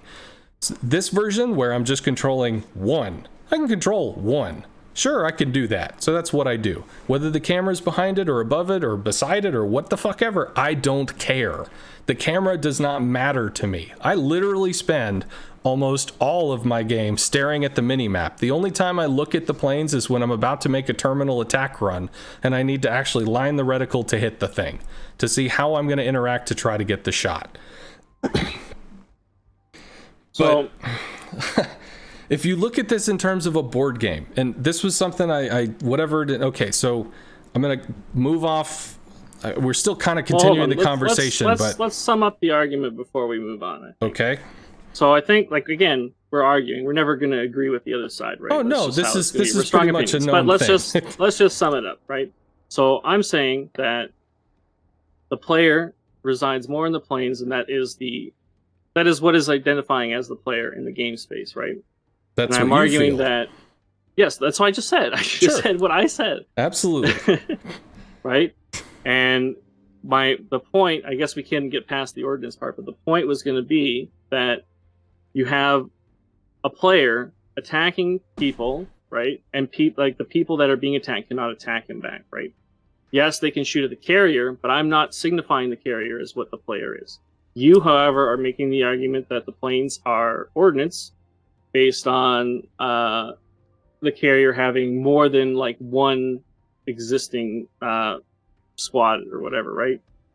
And no, but it's guided order. Okay, well that's okay, but for me orders, to give my little recap of the whatever, I'm saying that the player, the CV player, technically the player's piece on the board is the hull. And the ordnance is the planes. Why? Because the ordnance is a finite resource. It's a way of, you fire it, it's a way of delivering an effect. I actually don't look at planes so much as straight up delivering damage, although damage is the way that World of Warships, it's the primary interaction mechanic for World of Warships. There's not like, yes, you can break somebody's engine, yes, you can break somebody's rudder, but you don't cast a slow spell on them. You don't cast a cripple spell on them. Effectively having your engine knocked out, effectively having your rudder knocked out is a similar state, but there's no like specific way to do it. Unless I guess it's just really weak in a certain area and you're really good at shooting that certain area. But regardless. So for me, I see the planes as ordnance. I see them as expendable. I see them as having certain characteristics. They're guided. They do spot. That's a thing. But they are finite. You can run out of them. There are situations where you cannot affect the situation to the degree that you're looking for, or in some cases, any degree. So they are actually counterable, which I realize that's going to be a meme anyway, but still counterable. That's kind of my position. I don't know if there's more to sum up. So I'd like to take it to a tabletop game as a way to kind of explain the way that I'm trying to talk about it as a resource. You ready to move to that? Yeah, I'm watching the screen. Go right ahead. Rockin'.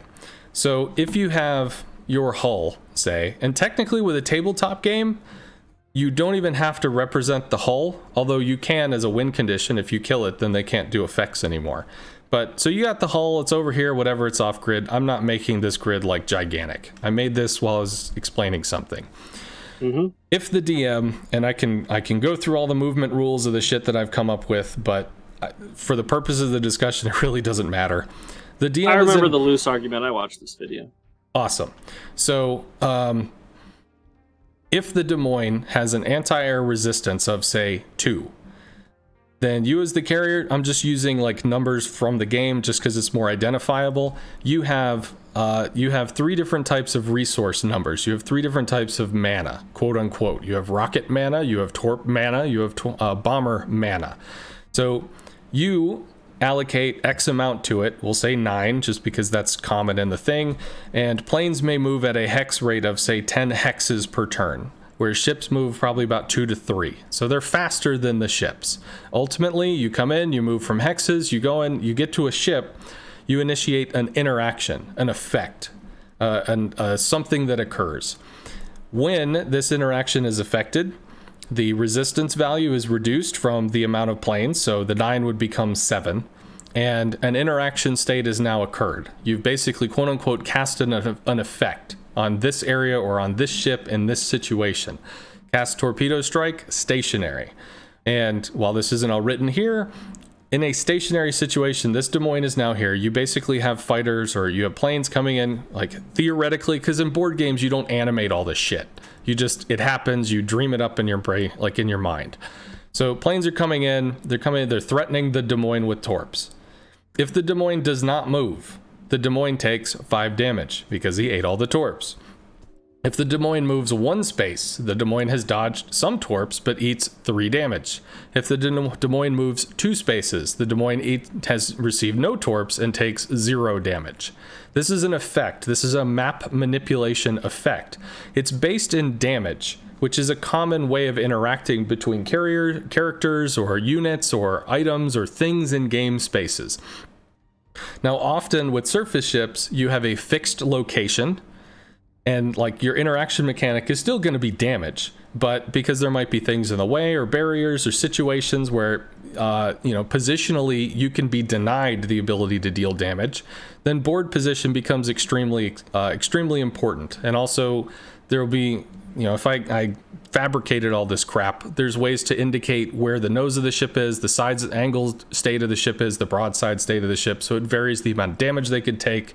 In this case, the battleship could dev strike a Des Moines if it was showing side, whatever. But to cast this effect, to manipulate the board, the planes are moved over. I don't need the video. I don't need to put a little handy cam on my little plane token as it's dipping across this to eventually come over here to cause an effect thing. But you're putting the board unit, you're putting the player, the Des Moines player. Like if you have multiple people playing the game, this guy might own this token, maybe he owns multiple tokens, in a situation of here's your choice: stay, move 1, or move 2, or back up 1, or whatever the movement mechanics for your personal ship is. Why is this important, or rather, why is this interesting? Because this fixed mechanic, this fixed I'm here, in a way it's an exploitable, which technically is good. If one player is exploiting a mechanic to be able to defeat another player, that's good for them and bad for the enemy. That's perfectly okay in a PvP scenario. It's okay for one person to win and the other person to lose in an engagement. So in this engagement, if the Des Moines is able to farm the Republic, awesome. Des Moines happy, Republic's fucking pissed. Why is the ability to manipulate the board interesting? Because rather than having fixed positions that just cause attrition, and frankly, a win condition versus a loss condition, it can alter this condition.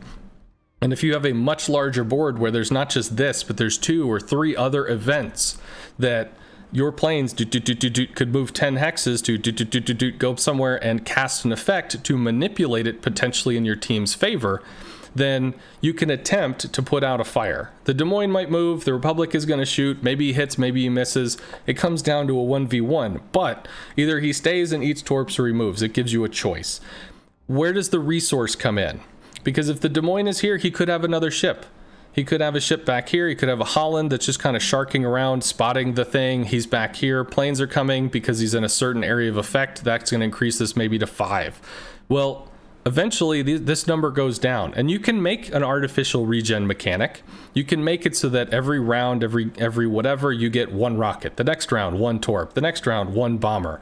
As the rounds play out, you can do it if you want. You just need to make sure that the amount of losses matter. Now, you can argue in the current live version of World of Warships that the losses don't matter. And I wouldn't say you're wrong, although in clan battles, it's really easy to not have enough fucking planes to deal with shit. So in a coordinated situation where people actually use AA appropriately, it can be a bitch. But in terms of randoms or whatever, when we had patch 8.5 where planes just got dunked, and we had that weird recall thing that was introduced when they changed the reticles and planes got dunked, it was still viable. It still worked. You just couldn't do as much. Okay. Even if the carrier only plays like 4 of these quote unquote cards in a match, you still get to do it. You still affect the situation. You still affect the battles or the thing. And somebody had asked, just to finish this presentation out, is it okay for a carrier to be able to pick the time, the situation, the this, the that, to be able to interact with whatever the fuck it wants to interact with on the board? And the answer is yes. Why? Because that's the role of the ship.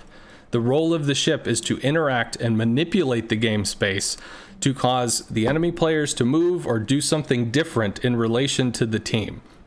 And if you cause that, hopefully to the benefit of your team, it guides toward a victory while the enemy CV is doing the same thing. Is it fun to be a piece on the board that's getting manipulated? No, not necessarily. In fact, probably not. But is it still a viable game? Sure. So there's the presentation. Yeehaw. So is he reading a script? No, that's off the cuff. In this scenario, well, you made the argument before, so maybe you're calling on your memory, but. So I thought about it a lot because the forum thread, like people were asking questions. So normally I'll listen to music or podcasts or books during work. I just spent hours going through how to understand all this shit. So this little forum interaction thing actually made me realize a lot. Anyway, sorry. So I'm going to need a long time for this. Sure. Yeah, that was a long time. It's going to take setting up my position and view on carriers. So inherently, like, the concept of a carrier in the game is not bad, right? This is kind of what you're doing. In this scenario that you've displayed, all the ships operate, in the same kind of board spacey way, right? You move the planes, you move the Republic, you move the Des Moines, right? Whatever. You move the carrier hull somewhere else, I don't know, right?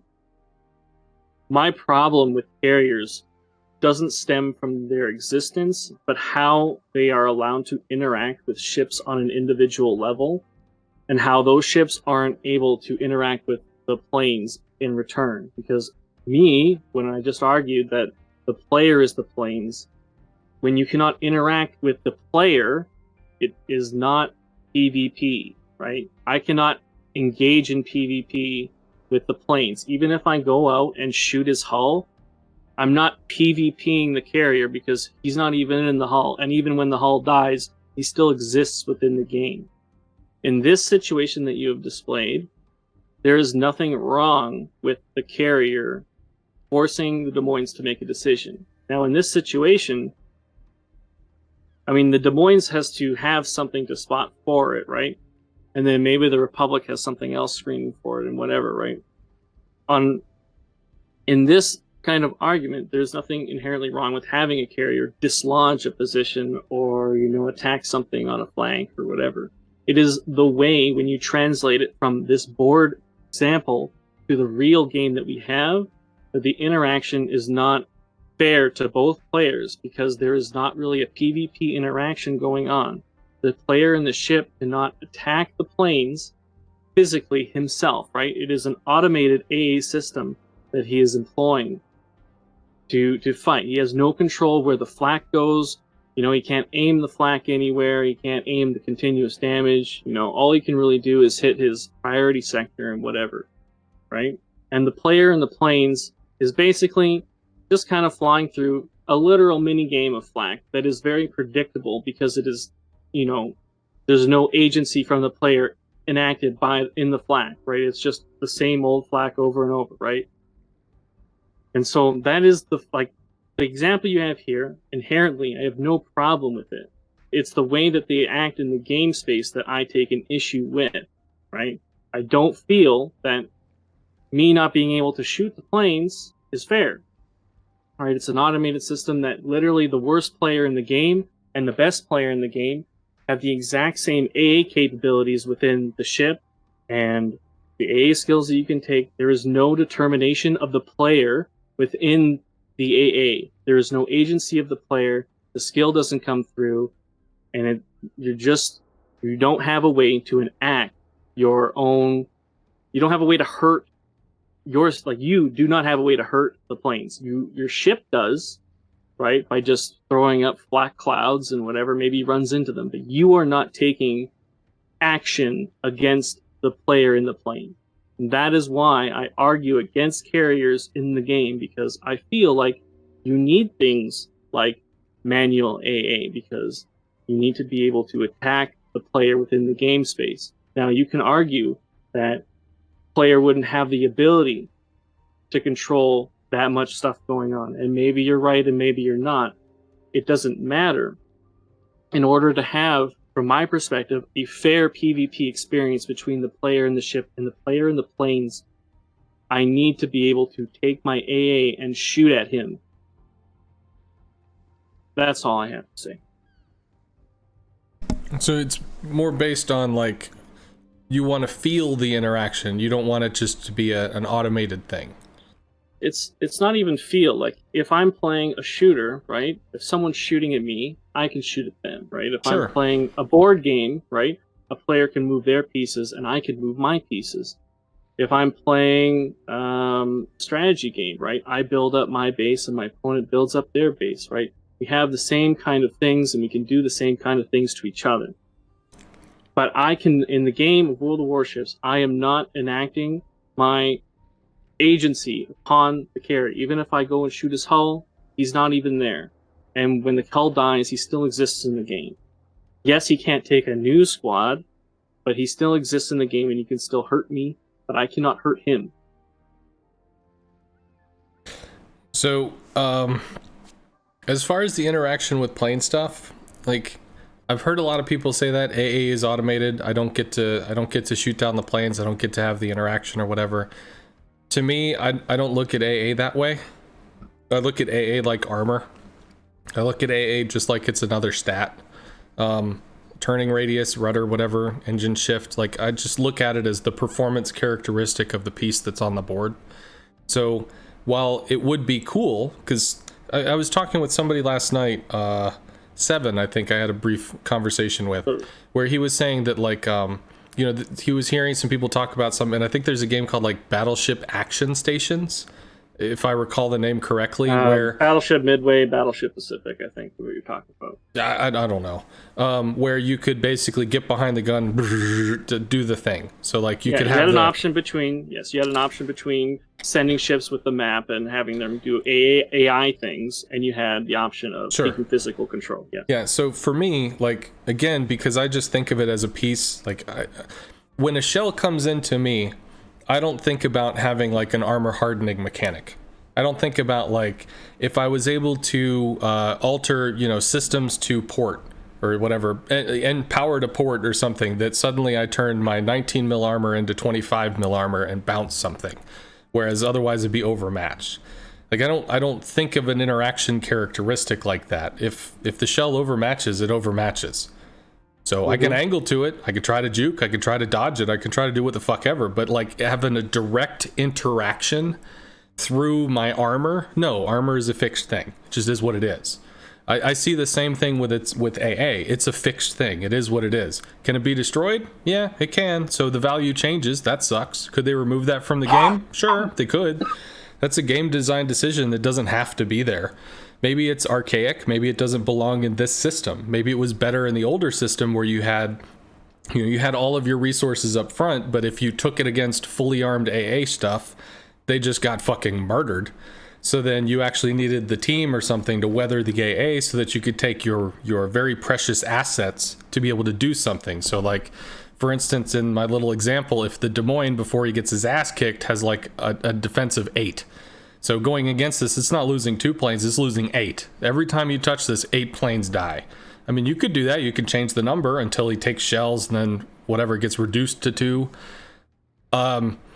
Maybe that's an archaic thing from the old RTS system that just needs to go away, where they just don't have anti-aircraft stuff break. But as fun as it would be to have the whatever stuff going on, there's a problem with that from a player perspective, which this will sound kind of dumb, but it's just like, as much as you hate the emotional feeling of, oh my god, the fucking planes, they hit me, what can I do? I get it. I do. There are going to be people that, if there's something shooting at them, they need to be able to see the stuff coming in so they can angle and juke. But if there's planes, they have to be in the thing, shooting the whatever, shooting at the planes, and they have to be dodging the torp with the engine. Like, they need 3 cameras at once and 3 different things to interact, because there are some players that it is never, ever acceptable to not be doing 100% of what you can be doing. Even if that's shooting and dodging and this and that. So if Wargaming adds the gunning stuff, it could be a cool little mini game, but you're going to have people that suddenly they go into the little shooting stuff and then they get blapped by shells they didn't see and be like, motherfucker, how do I interact with planes? I have to do this in mini game mechanic or else my AA sucks and I can't play the rest of the game. Fuck you. This is this blah, blah, blah. Like, there's a problem that comes in with that. As far as... Can I stop you? Unless you're going to add something additionally. I just want to... I'd be describing a different mechanic, so that would go on a tangent. Not a tangent, it's related, but it'd be more talking. So, yeah, sure. I don't know if that is going to be counter what do I say, but everything that I just heard that you said did not have any effect on what I said either. If you know what I mean. So when I said that I have no way to physically enact my will upon the planes, you countered that with the first thing was that the AA is armor. Okay, it can be armor. I still don't have a way to physically enact my will on those planes, right? I don't have a way to physically enact my will on the player that is inside those planes 95% of the game. I am not fighting the player. The second argument was that I cannot take, maybe I don't have the ability to take control of all the things on my ship and the AA at the same time. Mm-hmm. Okay, that's not a refutation of me not having my will or my ability to enact my will on the planes. Yeah, no, technically you have the little party sector pew, which is, yeah, that's a very limited example. Yes, yeah, I can agree that it is there. But what I'm saying, like, the core concept is just because the carriers exist does not mean that they should, right? If I cannot have the ability, if they don't think that the players themselves have the ability to enact in PvP against the planes by taking control of the things that they have, and they automate them, right? Taking away the PvP, if that is the solution to allow carriers in the game, perhaps it was the mistake of allowing carriers in the game in the first place, right? Because if you're going to have PvP game, right, you want the players to PvP with each other. But as it stands in the game, the player in the ship is not PvPing the carrier, and the carrier is not really PvPing player, because you're just kind of like, the only thing that you're really interacting with is the maneuver, like the ship moving, and there are very limited options that a player has to move or position, right? And that is sort of the defense. Yeah, that is sort of the defensive aspect for the player. Sure, but the player in the planes is not receiving PvP in return. So what I have to say is, I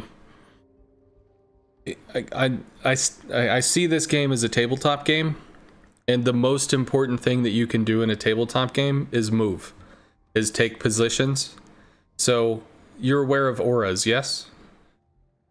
You mean like the AA auras? Yeah, but also auras in general. Just like bards have an aura around them at a certain space, people get healing or help. Oh, you or mean whatever. Like a team buff? Okay. Sure, team buff, whatever. I mean, auras. Just you have a thing around you that other people can take advantage of. It can be a damage aura. It can be a something aura. It can be a buff. It can be a debuff. Mm-hmm. Cool. Yep. So my look at this. I personally, so if I play the game, because I do play the game, like I'll play the game in destroyers, for instance, and I'll div with a carrier so that I can stream, and I might get dunked. You know, it happens. I'm not the world's best DD or whatever, but I can at least try to explain why I'm taking this map position, why I'm doing this, why I'm doing that, why I'm thinking this. I can explain my ideas. They may not work out, but I can explain what I'm trying to do. And my anti-CV play is my map positioning. It's not whether I happen to speed up and juke and whatever. That's the terminal attack run stuff. That's the end part of the experience. But in terms of being in a situation to even receive the shots from the guided munitions at all, that to me is map position based. And when people say, it's automated, I have no control over any of this. You have control over your engine. You have control over your rudder. You put yourself where you put yourself. You have control over that. And you see in clan battles, people group. Why do people group? Well, we talked about earlier, if you don't group, you get wrecked by the carrier. And my argument is that necessarily a bad thing? But I know that's a weird one. So but more to the just to touch on this really quick, I'll let you continue. But just to touch on, is it a bad thing? It really depends on what having or making that a requirement takes away from what was before. But continue. Yeah, it's definitely a different situation. Absolutely. But in general, when people put two Petros or something together, the reason they're doing it is because we have a limited amount of resources. We have, in the case of the clan battle, we have 7 people. And rather than being able to take 7 individual places on the map because, CVs are here, we have to consider, do we place people alone? Do we place people together? What are they doing? They're hardening a position. They're taking a position and they're quote unquote hardening against the effect or the interaction of said effect. They do it by auras, they do it by AA auras. So the likelihood that if there's a triple Petro, that I'm going to be able to come over in a midway and triple torp into it, or, torp strike into it, is very different than if it's against 2 Petros or 1 Petro. 1, I can absolutely interact and potentially even have a follow-up interaction. 2, I might be able to interact. It really just depends on how it shakes out and how many resources I bring. If I pre-drop, I might not even get to shoot. If I don't have a heal, I might not even get to shoot. It depends on what the interaction is. It depends on the situation. If there's 3 of them, I'm probably just fucked. So regardless of what I bring, it's probably not going to happen depending on what the Petros do. So by using the auras, by using your map position in relation to teammates and their map position, you can make yourself hardened, or in some cases, straight up damn near unapproachable to a CV. And to say that doesn't happen is it happens. It does. You watch my stream, I get fucking pissed all the time. But but the game that I watched before I came on, you were in a Richthofen attacking into 4 ships and doing massive damage and had a really good game too.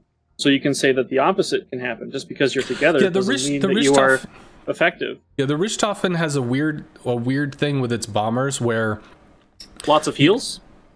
Well, it does have healing. That's true. 4 heals. No, 3, not 4. The 4 is 4 is IGN. They have 4 heals on a 2-minute timer, but the Germans have heals on the torps and the bombs, but they have 3 of them on a 3-minute timer. All right. But the thing that's weird about the MVR is when you go into the bomb, you drop the bomb. If you immediately recall, the recall state occurs so incredibly quickly that the remaining planes have extremely little interaction with AA. That should be altered.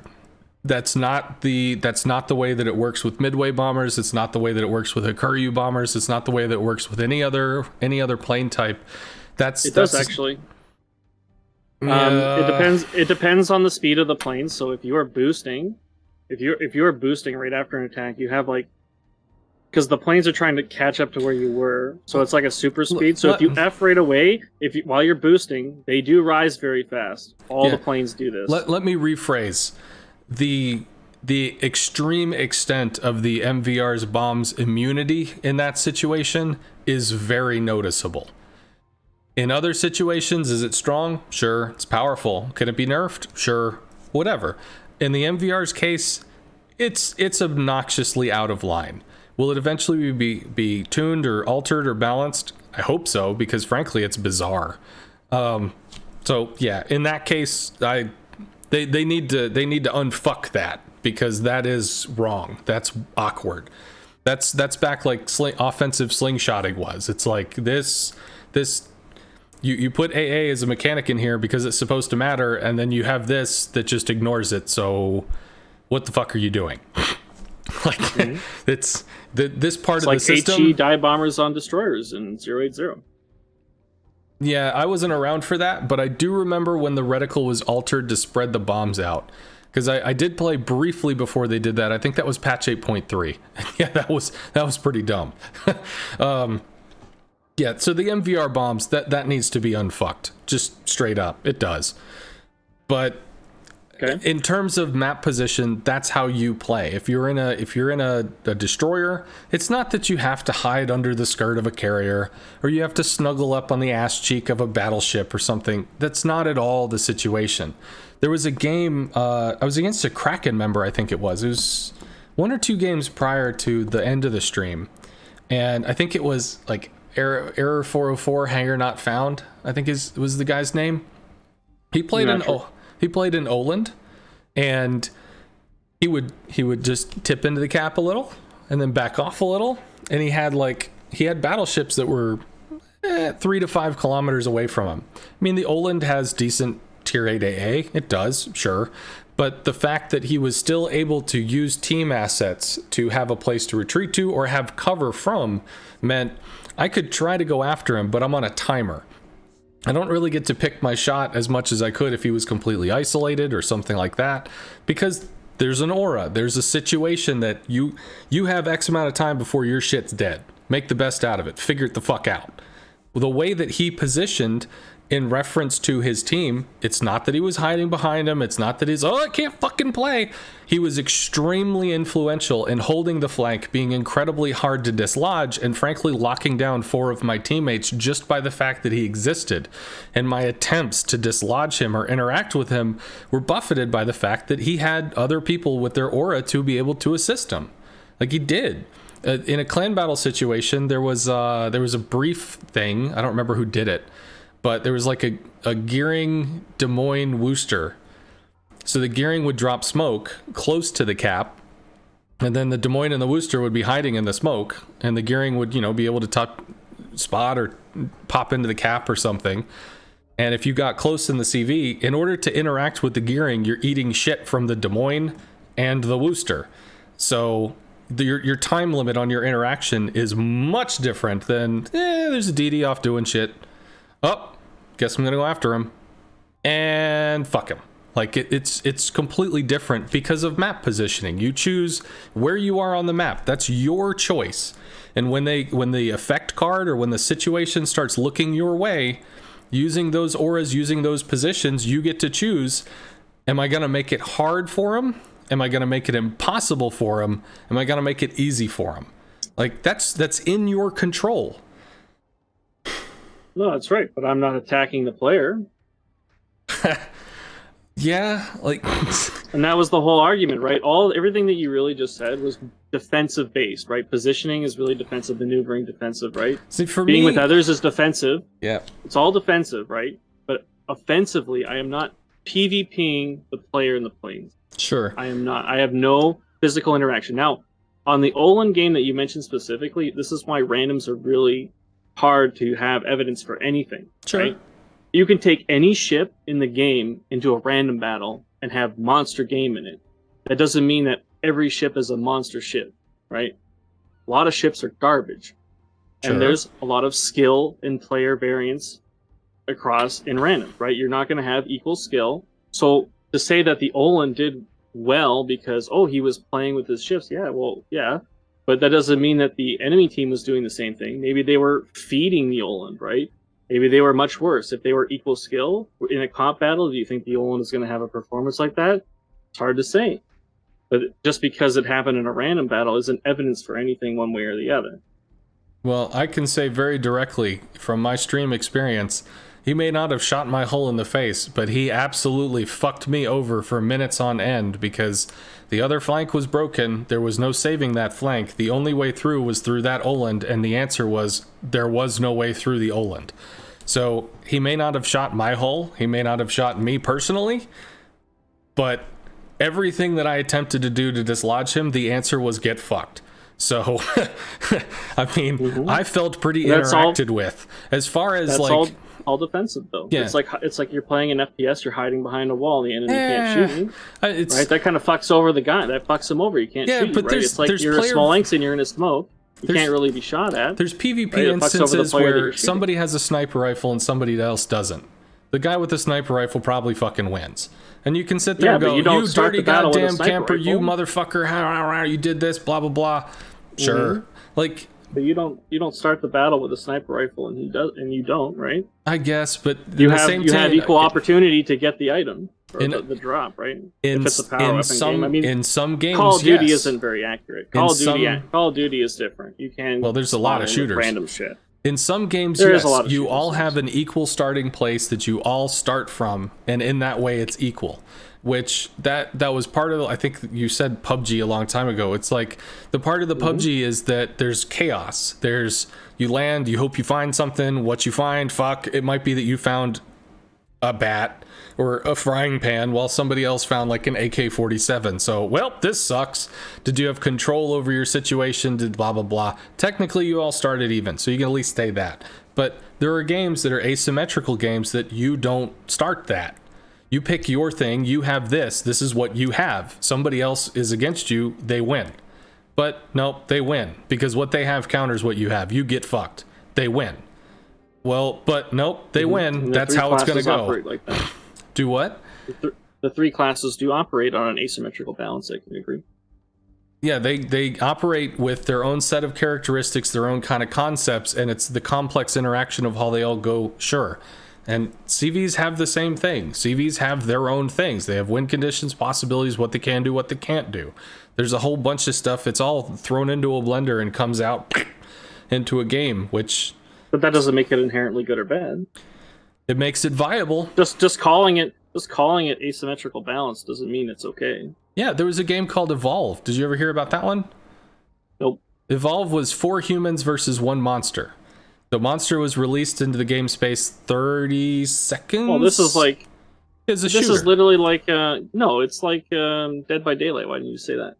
I know Dead by Daylight. I haven't played Dead by Daylight. I did play... I played a lot of Evolved. I played Evolved, and also I assisted in, like...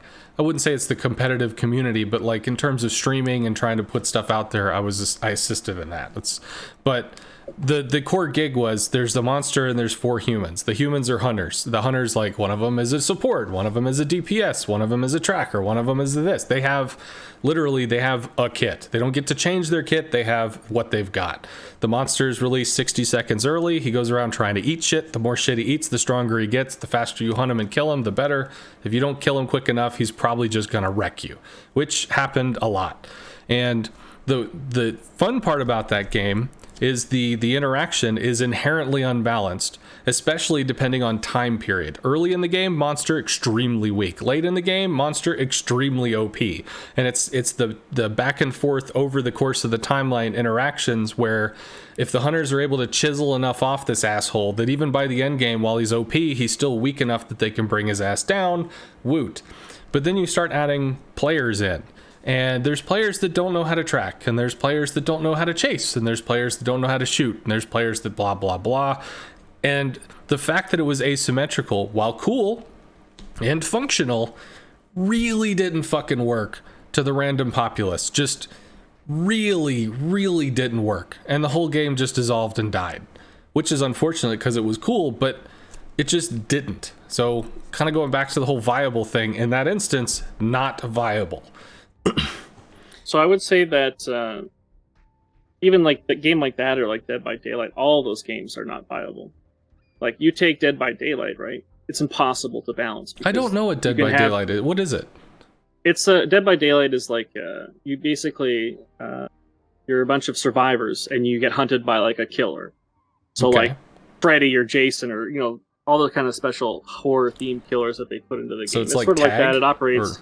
Or like hide and seek? I wouldn't say it's simply tame. Like the survivors have a goal. They have to activate a bunch of generators, and then a door opens, and then they escape. And the killer has to multiple ways to kill them, right? But it's inherently a game like that is impossible to balance because you can have 4 people and randoms, like random people who don't have much coordination, or you can have a super coordinated team, right? Sure. You can't balance for the randoms And it will, like, if you balance for the randoms, it won't be balanced for a coordinated team, right? So the killer will be a disadvantage when it's a coordinated team. But if you balance for the coordinated team, then the killer will absolutely dominate the randoms all the time. So it's impossible game to balance, right? Literally impossible. They have way too many variables. It can be fun to play, but it's inherently impossible to balance. Sure. Like a great game, for instance, in terms of asymmetrical balancing is StarCraft. So Warcraft back in the day was technically it was slightly asymmetrical, or at least Warcraft 2 was. I don't know about Warcraft 1. In Warcraft 1, your sword human had the same health, the same damage, the same attack speed, the same all that shit, same cost as the sword grunt of the orcs. Like same stat, everything. The archers, same. This, same. I think the only variance between the two of them was like the mage had these spells and the ogre mage had those spells, and maybe they were slightly different or something. Like that was it. That was the only difference.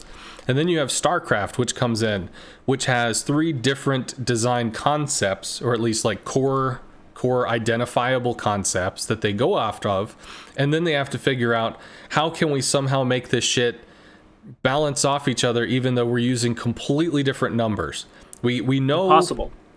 Yeah, well, it's literally impossible. Yeah, I mean, just like League of Legends, it's an always continuing thing, but you can still get it to a point where it feels, or it's acceptable, it's viable, it's in a good space, it's in a good zone, until somebody figures something else out and totally fucks it up, and then you gotta put the pieces back together and shit again. But yeah. I mean, it's literally been 10 years for StarCraft 2 and another 10 for StarCraft. They're still balancing. Mm-hmm. It'll never be balanced. It's like something asymmetrical is impossible to balance, like equal fairness, right? Literally impossible.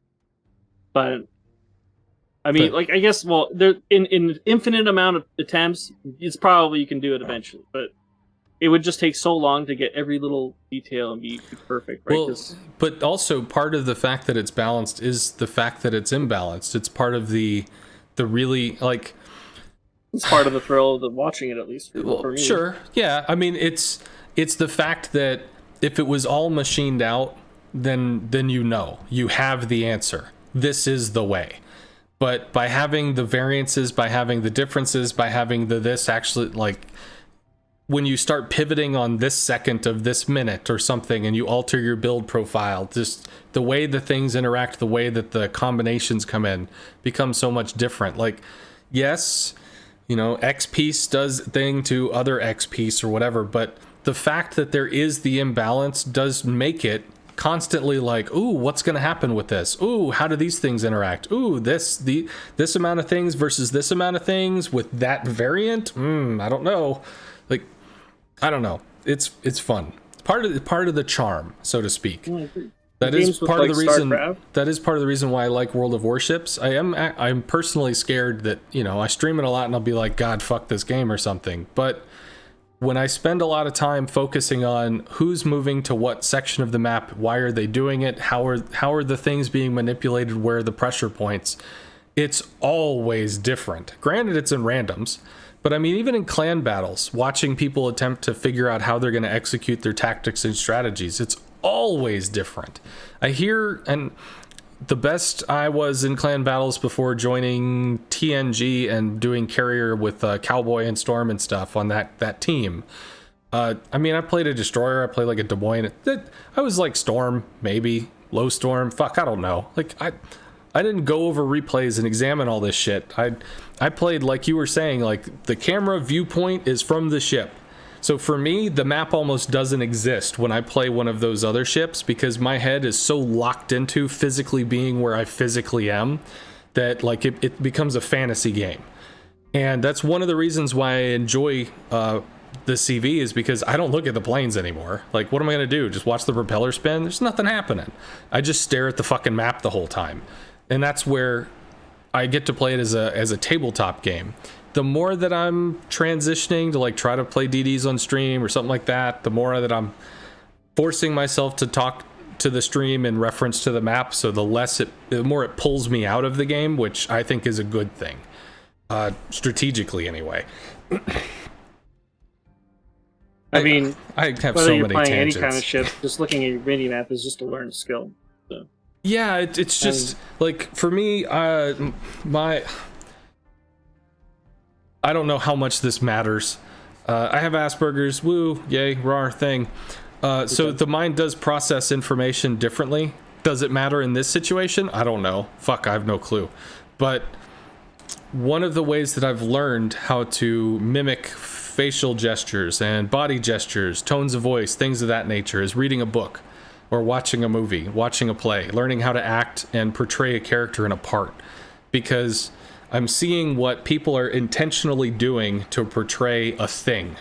And I have, as a result of that, I have a very active mental stage, I guess you could say. So like if I'm reading a book or even like you're watching a movie, you're seeing the movie, but still like there's just like a setting in your head where it feels like it's actually a thing, it actually exists and it's real, and you can interact with the headspace, say.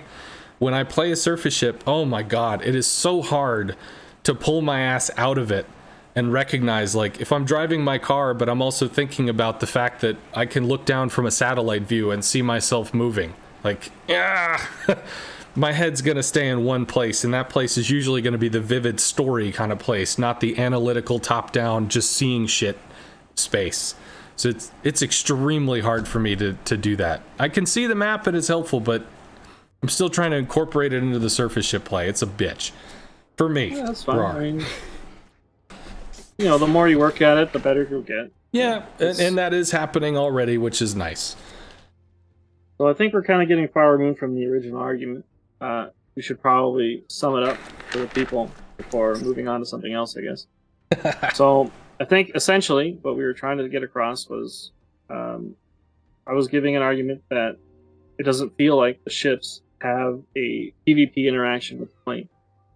You can do things defensively, but you cannot enact you cannot enact your revenge against the planes, or even pre-venge. I guess maybe you can attack first. It is automated for you in the sense of your AA. You have no actual control. So I guess instead of saying your argument for you, I'll let you do it. Yeah.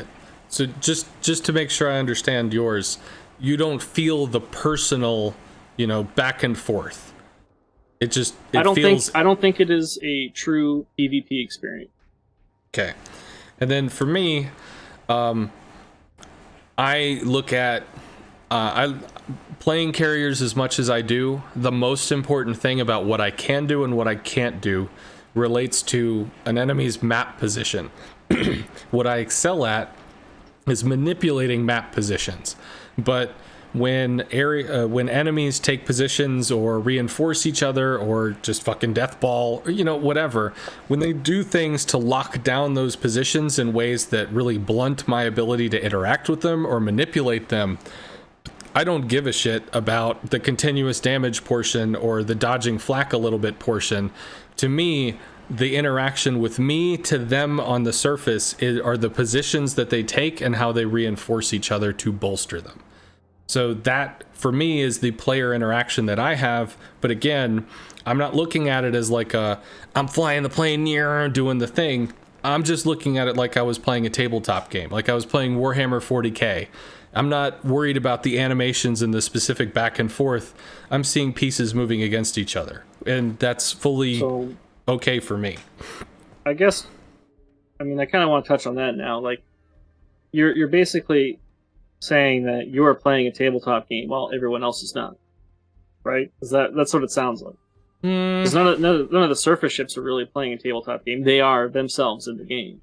In terms of how the game is constructed, it is a tabletop game. No, I wouldn't agree. It's an FPS, right?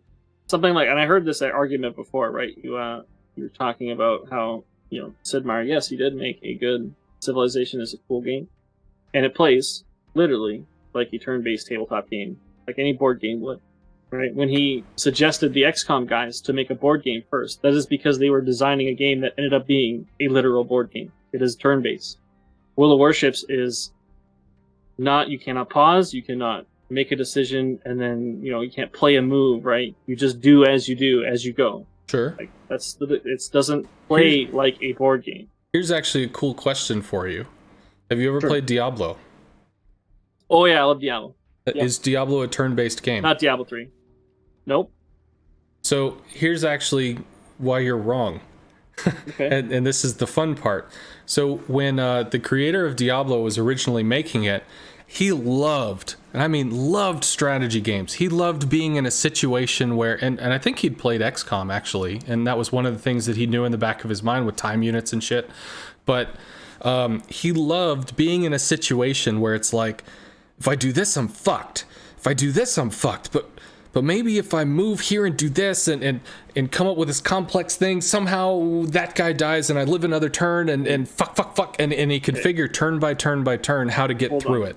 Go ahead. Before you continue, I can see the argument for Diablo 1 being a tabletop because, yes, it is very, move a piece. But Diablo 2 is not. But continue. Okay. So he was adamant, like, this is how, he wanted to do this. And what he ended up doing was he used time units, much like XCOM did. Like, if you move, there was 4 time units to move from one square to another. If you wanted to move diagonal square, it's 6 time units. If you want to shoot, it's X amount of time units. If you blah, blah, stuff. Everything had a value associated with, this is how many quote-unquote time units you have to do a thing. Well, he had all of that in. He had all of those numbers. Like, if you swing a two-handed axe, it's 16 time units. If you have swing a sword, it's 3 or it's 5 or something. Like, all these numbers existed. And Blizzard, frames, yes. Well, I guess you could call it frames, time units, whatever. Ultimately, that's another way to think of it, sure. And but that's how he did it. He had like, this takes X amount, this takes X amount, whatever. Well, Blizzard, that had created Warcraft, oh wow, this real-time strategy shit, this is amazing. Well, they went to the Diablo guy saying, yeah, so we're funding this project and you need to make it real time. And he's like, no, I have my game, I like my game, people here, they like the game. No, I don't need to do this. Well, Blizzard insisted. And he's like, and he got really upset with them. But ultimately, they were paying. So he had like a meeting, and I think it was like a 50-50 split who wanted to do what. So he's like, okay, well, fuck. This is going to take like 3 months. We're going to have to redesign everything. We're going to have to all this shit. And then he sat down over a weekend while he's mad. And he just thought, wait, I have all these time units. Why don't I just, if the swinging the sword is 4 time units, and then walking is 4... well, yeah, why don't I just translate that into frames? And everybody takes frames at the same time. So he did that, and he walked over and he hit something. He's like, oh, this is fucking amazing! But still, at its core, technically, if you gate it all in frames, you gate it in increments of time, it is still a turn, it's a turn-based game. You're just all taking your turns at the same time.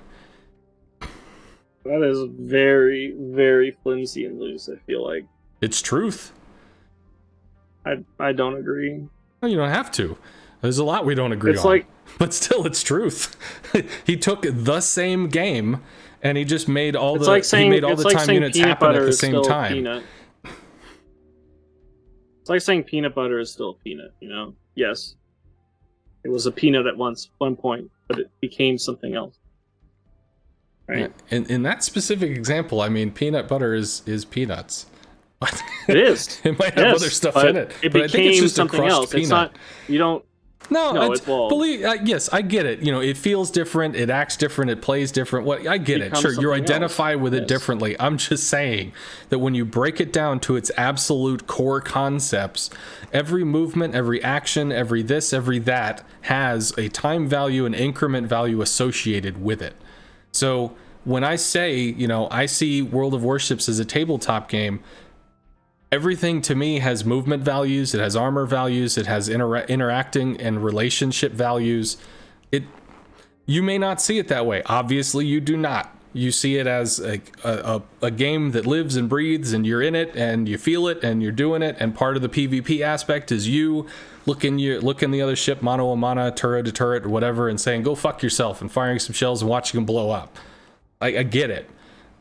Again, I come from more of like, I analyze games, so my view on it is different. I mean, view the game tactically as well. I just don't think it's turn-based. It just doesn't fit for me. I don't know.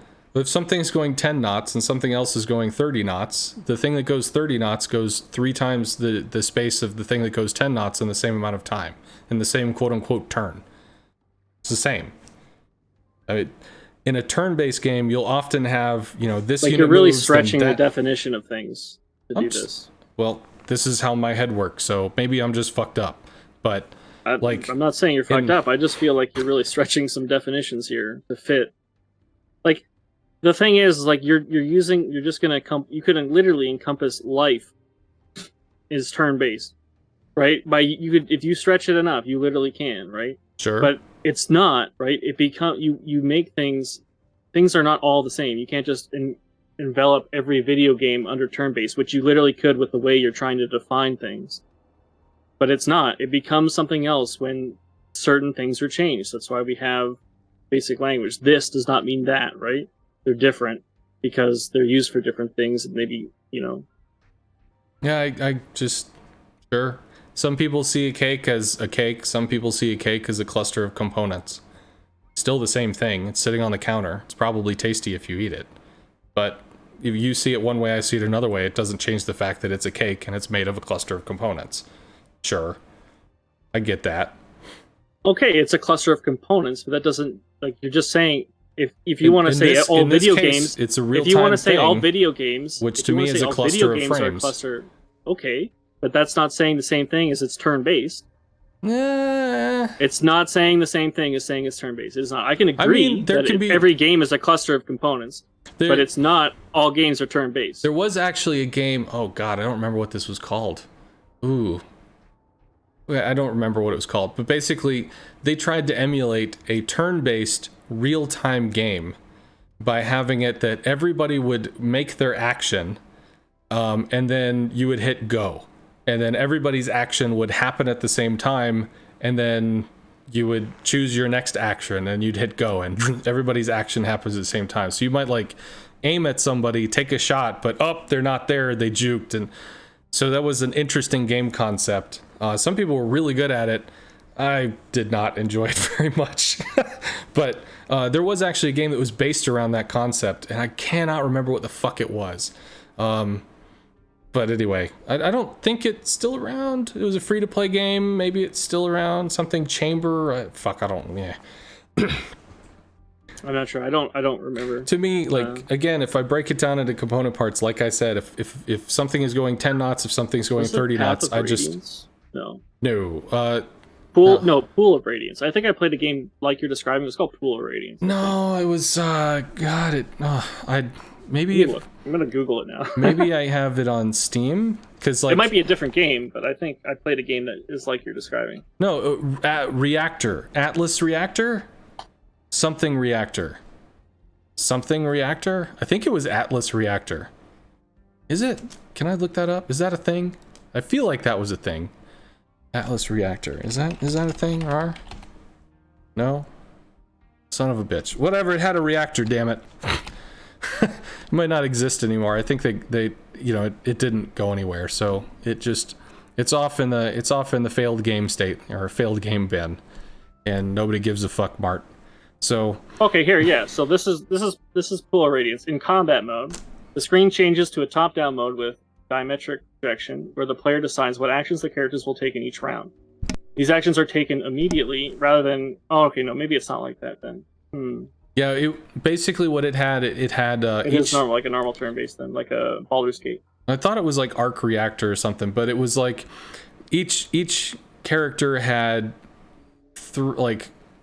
two moves that they could do, that they could choose from. There was a quick move, a medium speed move, and a slow move. And you do your little two moves, and then you hit start. The quicks happen, the mediums happen, the slows happen, and then next round. And they all happen at the same time. So it wasn't like this guy goes, then this guy goes, then that guy goes. It was just, it happened at the same time. So it was technically a real-time turn-based, in the sense that the characters interacted with each other at the same time stream. Yeah, it's just like it's like Fire Emblem, except everyone does all their moves at once, and they all happen at the same time. It's like that. Sure. Yeah, I haven't played Fire Emblem, although I hear it's excellent. Because there's like, what, 7 of them? Or fuck, it's some giant-ass There's series. There's a lot now. Sure. Yeah, there's a lot. I've only played a few, but there's quite a bit. Yeah, I love XCOM, but I hate... XCOM was good. I hate... I played, like, for instance, Path of Exile? Pillars of Eternity. Like, it's like a Baldur's Gate or something. I played that too. And you start the game, you do like a thing in a limited little section. Awesome. I can do that. And then, you're in the world now. You have 20,000 different choices. What do you do? And my mind just goes, fuck this, and I close it.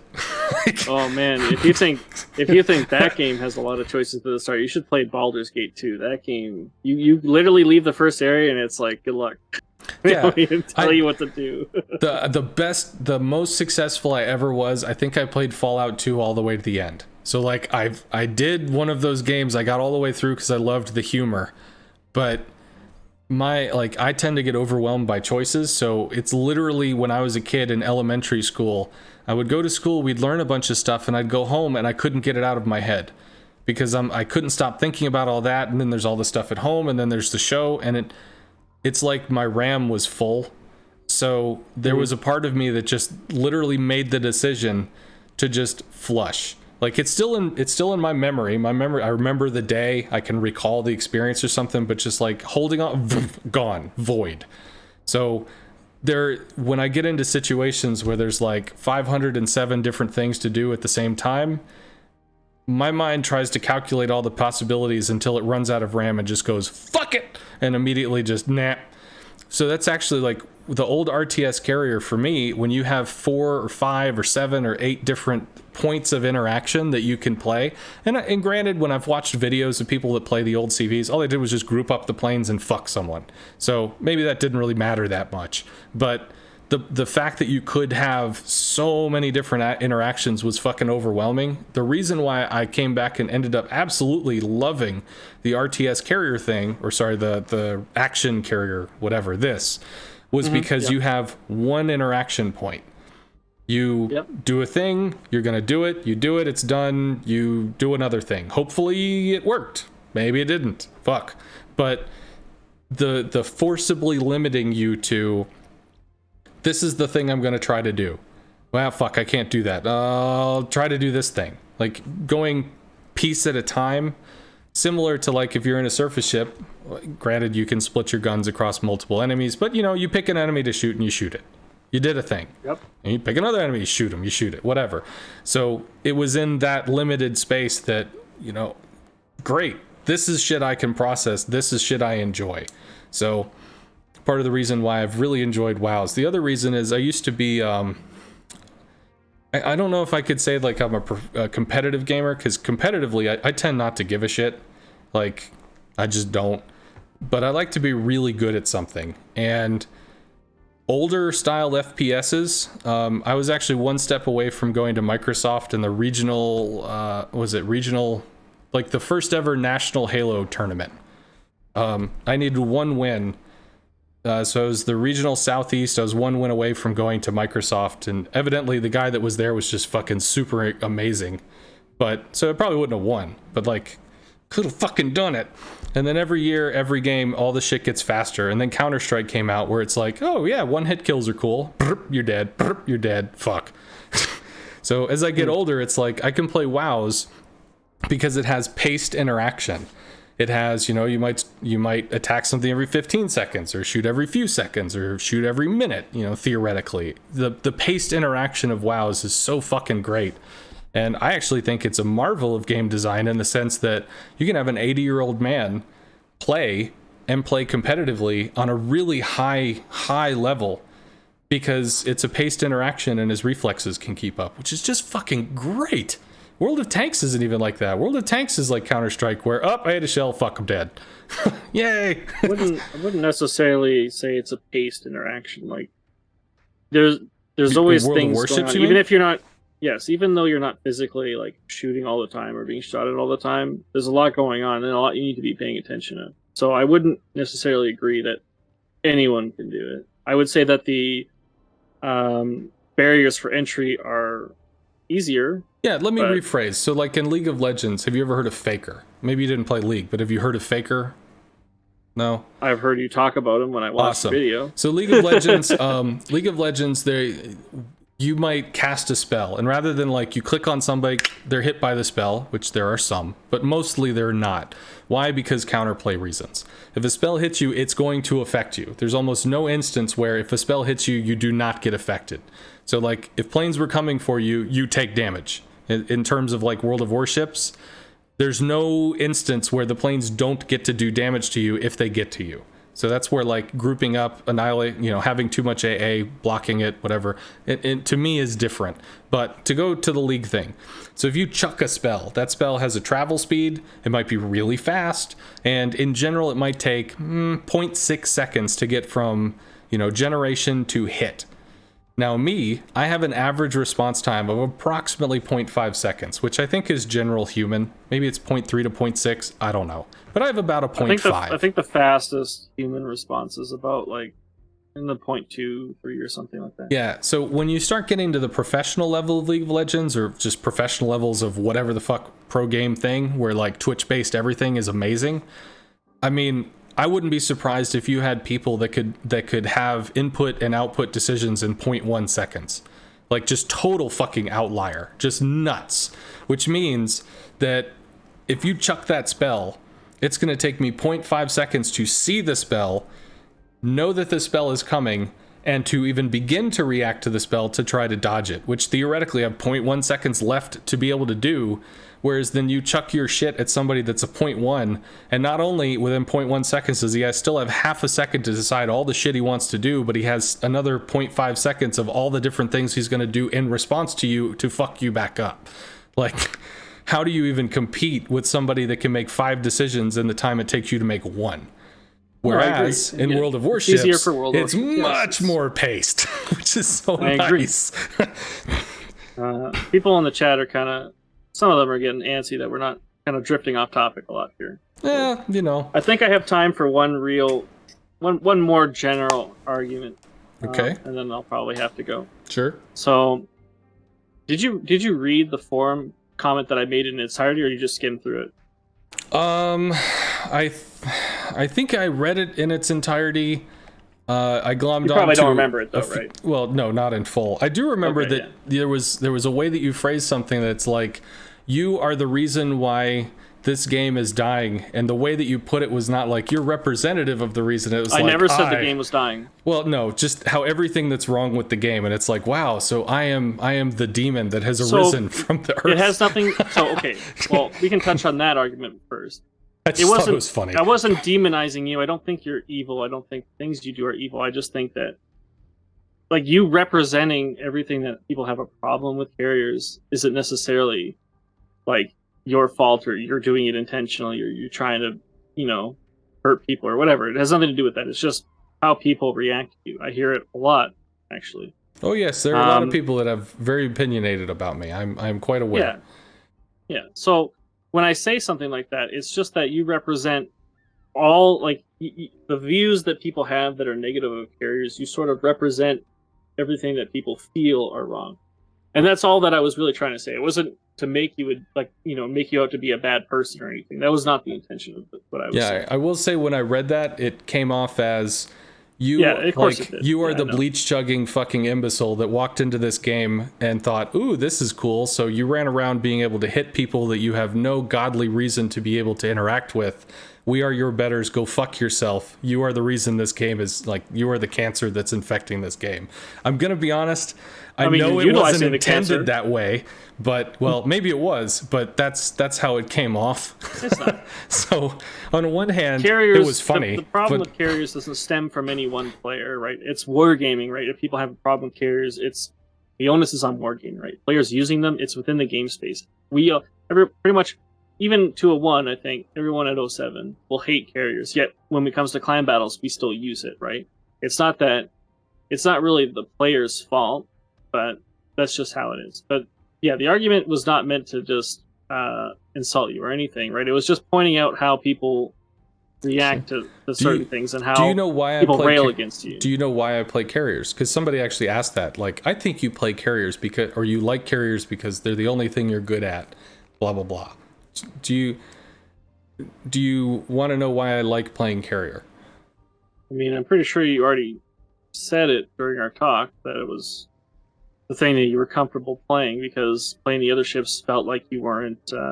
It was hard to detach yourself and look at the game, right, or something like that. No, the reason was when I first played this game, the interaction was like at a very basic, non-tactical level.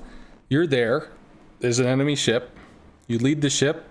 You hit the pew button. And you watch your shells, and then they hit. So there's a feedback loop. Shoot shell, hit. Hey, I hit him. And then you do it again, and again, and again, and again, and again. That was the feedback loop. That feedback loop was not interesting enough for me. So the surface ship interaction could not hold me because the basic, I shoot him, and I hit him. It was like playing cookie clicker or something. It just, there wasn't more to it. Not to say there's not tactical depth. There's a wealth of knowledge about this game, but like, it just didn't grab me. I tried it twice. The game never stuck. And then I played carrier, and it was the ability to help people and get out of jams rather than having to physically be on top of them to be able to help them by interacting with an enemy. That's what got me. So as far as like the learning how to shoot, but for me, it was literally, I saw a situation and I thought, I want to fucking help. And I had the ability to help. And that was the feedback loop that worked for me. That's and fair. that's anyway, literally kept me on for whatever. I do want to get to the argument that I was trying to get to. Sorry. So Xerus asks in the chat, what do I think about the war being balanced team? This is what this is about. Okay? Sure. So I'm going to lead you down. It's going to sound like I'm leading you. It's not the intention. I want to find out where you break with what I am saying. Okay. So, let's start like this. So let's say you and me, right? We both. I don't want to be rude. I probably have a better overall skill. It's easier I have to a better say overall skill of the game than you, right? Generally, right? I'm sure you're more aware of the game than I am. Okay. And it's just to formulate an argument. So, and I did make this in the forum post as well. But anyway, so if we both had a team, right? A team of players who had never played comp before, but had equal skill between each other. You trained one team and I trained the other team, right? Which team will come out on top? Right? It's going to be, I mean, I'll just answer for you. It's going to be me, right? I would assume. Because I have a better comprehensive game and understanding of the game than you. Sure. Part of having that comprehension is being able to understand the game in itself, like the balance of the game, how ships interact, what things you can do, what islands work, cap tick, all this stuff, right? I have a general better sense of balance of the game. Fair to say?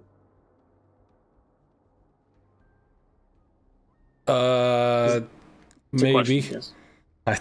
Maybe. Okay, so it started becoming multiple points. So the multiple points, my mind is going to want to start looking at each point. In a general sense, just generally, I have a general sense of how the game balances. Let me just phrase this in the easiest way to prove your point, so you move on. You have experience, according to what I see when I just look at the WoW's numbers or whatever. I personally don't give a fuck about damage farming, so my PR will never be good. Ever, because I don't give a shit. All I care about is winning. I don't even farm. Well, sure, and I'm sure there are other people that don't. But I'm just saying since I started playing the game until now, I never played to farm. Never. Cool. I've always played to win in randoms.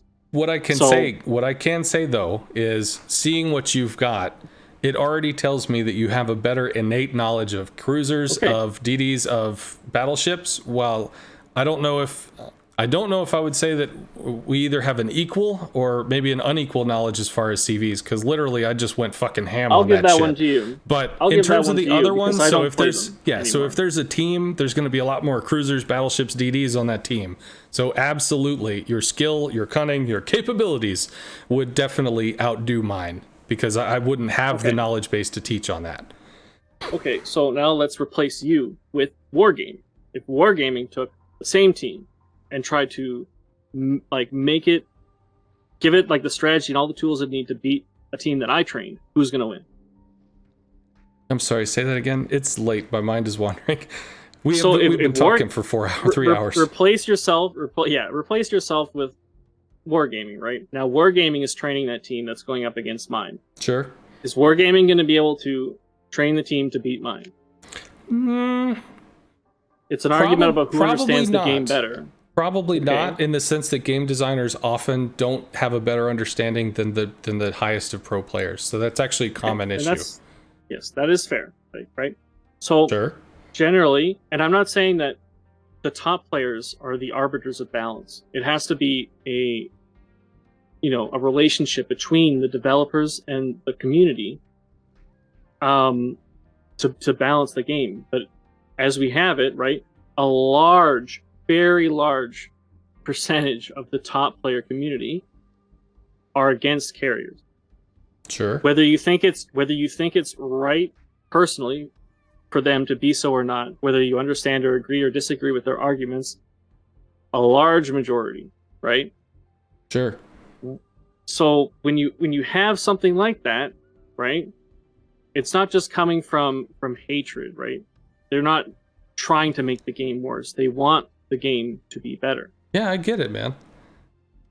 Right? So, okay, great. So when you have a bunch of people who are saying that the carriers are very unfair, and a small minority saying that they are, like yourself, right? Like you can't just say, oh, they're fair, right? And just like they can't say, oh, they're not fair. Here's the best.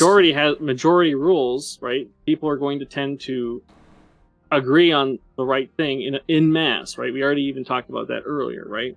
En masse, right? They're more likely to be right about something. Sure. This is two things. One, this is just a point of logic.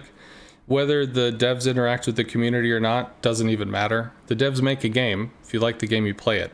If the devs interact with the community and it makes the game better, fuck yeah. If the devs interact with the community and it makes the game worse, shit. Like, there doesn't have to be an interaction there. I'm not saying that it can't be positive. I'm not saying it can't be very positive. But that's actually not something that you can just take as an assumption that is true. Even if you have more knowledge than the developer, you may have less knowledge in terms of game design. That's why I said it has to be a relationship between the two. No, I definitely get it. I'm just trying to say that a lot of people take that statement as literal fact, but it's not. The other thing is... what statement? Sorry. The statement that there has to be an interaction between the game designers and the community. I didn't say that there had to be. You did not. But I said a lot of people do, which is why I'm specifying this point. And the other point that I had was... I had a conversation with a guy. He hates CVs. His name is Spider Life. I think he's a Russian dude. So, like, if you ever see Spider Life in game, he fucking hates CVs. But I had a conversation with him, and the long and the short of it came down to, without a CV, the game works this way. With a CV, the game works different. I like the game when it works this way. I don't want to play the game that works that way. And not to make, like, simple or not simple. There's chess and there's checkers. And again, this is not an illusion to say one is super complex. And I'm just basic bullshit game name. There's chess and there's checkers. If you want to play checkers, you don't want to play chess. So I get it. And it would be nice if there was an ability to frankly, when you're going into a random battle, say, I don't want to deal with DDs. Because there are people that fucking hate DDs. Or I don't want to deal with carriers. It would be great if they could. And if they had the player base to be able to make multiple queues, that would be fucking grand. Unfortunately, I don't think they do, which is why they have the matchmaking issues they have with the double CVs already. But I completely get that there are people that want game A and not game B, because game A has a lot of different things in it that game B alters in a way that they really don't enjoy, or they feel comes at a loss to the game experience. So me liking CVs and thinking that they're positive, I genuinely like game B, and I don't like being in game A. If I'm in a destroyer, I prefer to be in a game with a carrier. because I feel that there's more possibilities there, even if it fucks me over, because I prefer the way that the game interacts with itself as opposed to the other. Not that the other isn't fun and capable. I just wanted to put that out there. There are two. I see there are two. I agree with you that game A is delicious to a fuckload of people that have lived and breathed that game. I am personally sad that you do not have the option to only play game A. It sucks that that's the case. It's not really what I'm arguing at all. Well, that's pretty much what I heard as far as the design state. Like, if it was irrelevant. The argument that I was making was irrelevant to the existence of carriers. Let me try to recap this as to what I heard was wargaming is wargaming. Then you have some people that play this at the highest, most motherfucking tippity top mountain level, whatever. They know this shit because they live and they breathe this shit. And when you have the ability to interact with wargaming, and most of the people that live and breathe this shit say, this isn't working, then wargaming should probably be able to clue in on this because these guys know what the fuck they're talking about. And I'm extrapolating from this to CV versus no CV. There's a bunch of people that know the non-CV game, the way that stuff interacts, the mechanics, the pieces, the movements, all this stuff, it makes sense. We like this. We understand this. This is really fucking good. And then when you add this other thing that starts breaking the rules and altering the mechanics and changing this shit, that just... It's not game A, man. It's different. And the different... don't think it's an improvement. At least that's what I caught from what you had said. Yes, you can extrapolate that situation onto it, but literally I was just asking about the core principle, which is if you are wargaming or any game company, right, and you want the game to be balanced as best as it can be, why would you not have a strong weighting opinion on those who understand the balance the most in the game? Because if that was the argument that I was making. Sure. Right? If you know what you want your game to do, then you make your game do it. And you can, and you'll, people like me, I stop playing. I only come back to play non-carrier game, and that's my choice to make, unfortunately, and that's true. But I'm just saying as a principle statement, right? If you care about the game balance, you would listen to those who understand the game balance the most. Similarly, like if you want the best doctor treatment, you would look for the best doctor you can get, right? It's sort of the same thing, right? If you're looking for an opinion, you'll do better to seek the best opinion. And we know that wargaming does not seek the best opinion. They take, all varieties of skill of players into Super Test, into CST, into things like the CC program, right? And I feel, from my perspective, that they taint the value of information that wargaming can get about the game because, just because, like, one person, right, you could play the best ship in the game, and one person who could be the worst player would think it's the worst ship, right? That doesn't make their opinion... Like, not all opinions are just equal because it's an opinion, right? There are opinions that are worth more based on what you understand and what you know in life and in games and in whatever, right? That's what I was saying. Sure. Right, and so for me, it's disappointing when, from what I can see, is a large majority of the community at the top level dislike carriers, and they're basically being largely, I wouldn't say largely ignored. I mean, there have been a lot of nerfs to carriers, but the fundamental problem that I have argued since the beginning is that it's not PvP, right? They don't share the same basis of rule set as the other three classes because they don't share in the PvP of the game. And, we've talked about the PvP, right? We've talked about, I forget about what the first thing we talked about, but, I've tried to paint a picture of my argument as a whole. Sure. And that would be my position. Just a glance at chat would say you probably have more people that think your way than do mine. So I'm sure you... there's a lot of people. I came here, I didn't intend... People wanted me to ping when I started this conversation, sure. But I didn't want to do that. But I know someone did because I got a bunch of fucking things in Discord. So. Sure.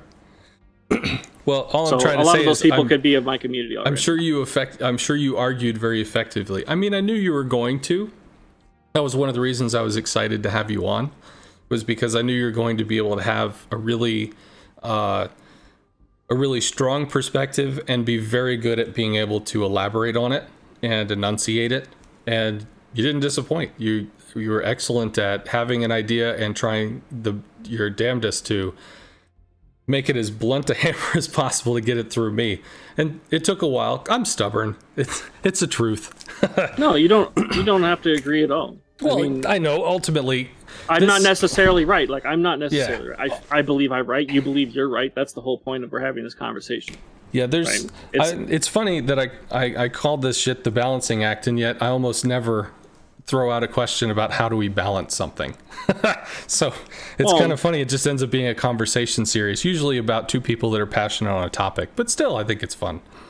So I'll ask you a quick question, because honestly, I think the back and forth for us is really resolved, and it's been a long time. So I know I'm tired. Mm-hmm. You're probably tired too.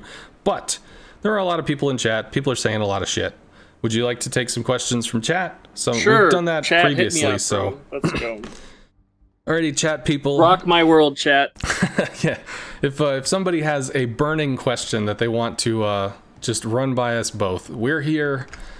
I still have some life in me. I talk a lot, so go ahead, and if you can put like at a sconce or something, if you can just, or I think if you just put my name, it should, say something. So that way it'll just like ping out at me, right? Oh, don't forget my freebie in the armory. Thank you.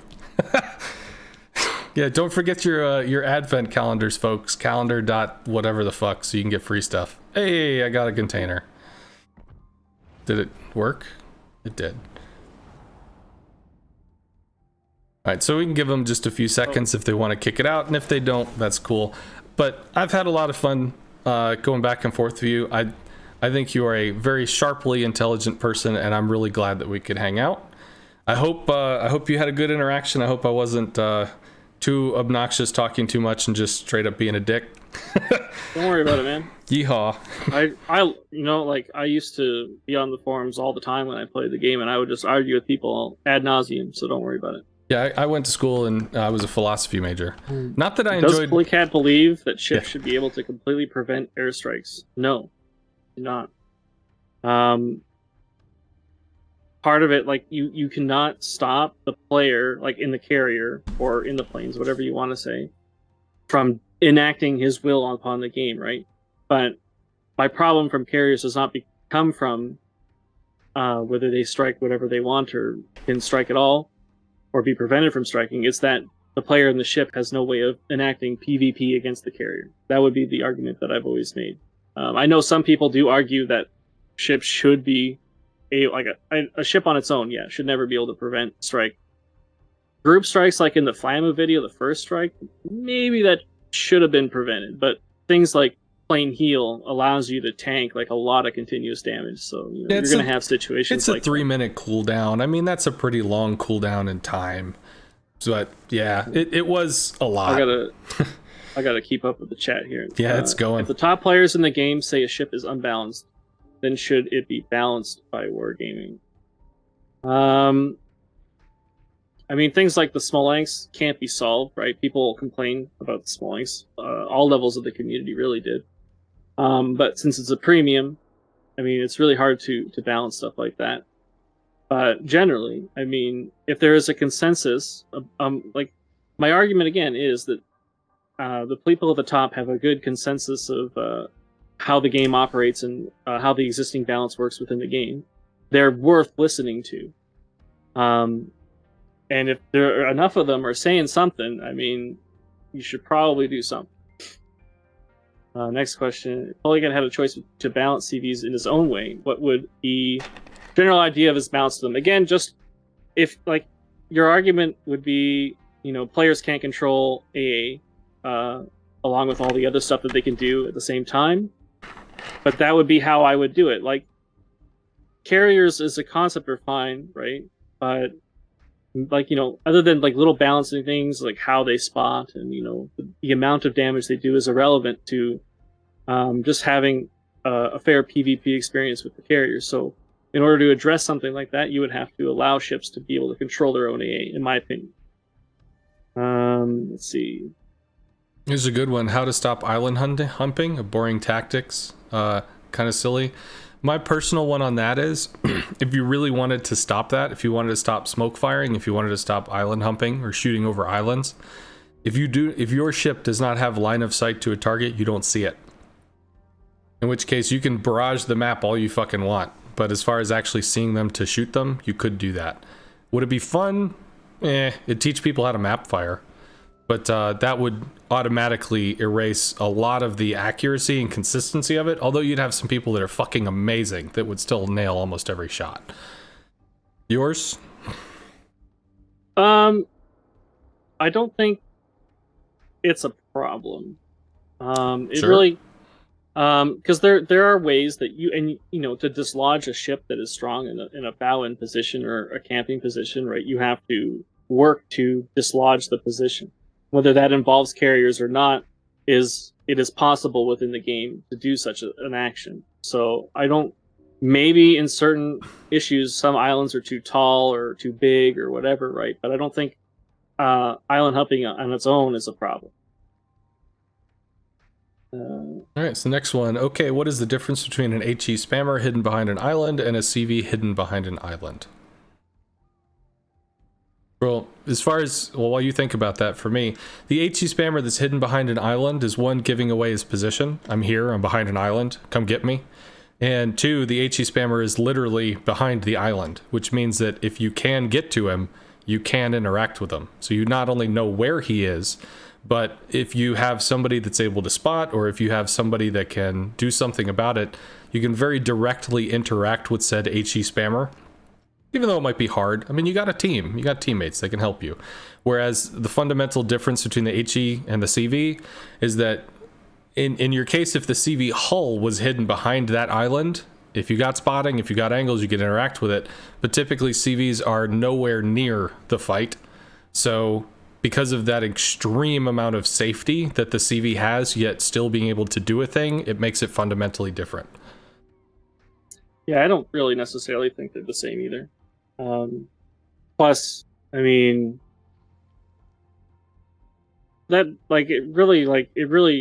a carrier can hide behind any island in the game. HE spammers need the correct height of island to also conceal their ship but still shoot over and stuff like that. So it's definitely not the same.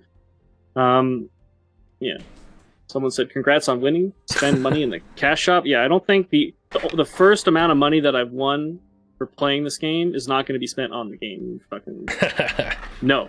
This one is for both of you. What do you think of fighter consumables? Is it strong or weak? And should it enforce losses on the CV? I think it should enforce CVs, even losses on the CV, even if it means shooting down planes that already attacked. I'm game for it. If you're going to drop a fighter consumable, it's going to have a warm-up time, just because that's going to be the counterplay. Like, the CV has to be able to see, oh, fuck, it's there, and then have some kind of reaction. Does he take the fight? Does he not take the fight? It's just basic counterplay. But if that's there, there's no reason why those planes couldn't shoot down, planes that already shot. I think that's just a coding thing. When they coded it, it happened to work out the way. Fuck it, it kind of works, whatever. They just let it be what it is. You could absolutely have something that enforces more resource loss, and in fact, that would be a good thing. It would be good if fighters were more dynamic, shot faster, were more responsive. If you're going to go into an area with an active fighter consumable, it needs to respond quickly, effectively, and do its fucking job. Whereas this whole it takes 2 seconds to latch, and then it kind of does this, and maybe it doesn't affect you. No, that's bullshit. If you're going to go into a protected area, that protected area should be protected and should do what it's supposed to do. I have no problem with increasing resource loss. That's literally how the class is designed. And if it does not have a situation where you can force enough resource loss for the carrier to give a shit, well, then the carrier is just able to do pretty much whatever they want, which is not the case now like it used to be, because obviously Gaishu ran around and did 550,000, I think was his record, if I heard correctly. That was in the really broken age. Yeah, so I wouldn't use that as an argument against carrying. That shit doesn't happen anymore, because the resource loss, the attrition has been enforced, it's been altered, it's put in a place where there is the back and forth, but it doesn't mean that, if you're going to if you're going to shoot into a fighter protected area, that you should just be like, fuck, it doesn't matter. No, I think absolutely you could buff them. And you? Sorry. I'm still trying to think of what he means by enforce. Like, it sounds like he means like you go to the planes and you drop a fighter on the planes, and then they just kill they kill the attacking squad.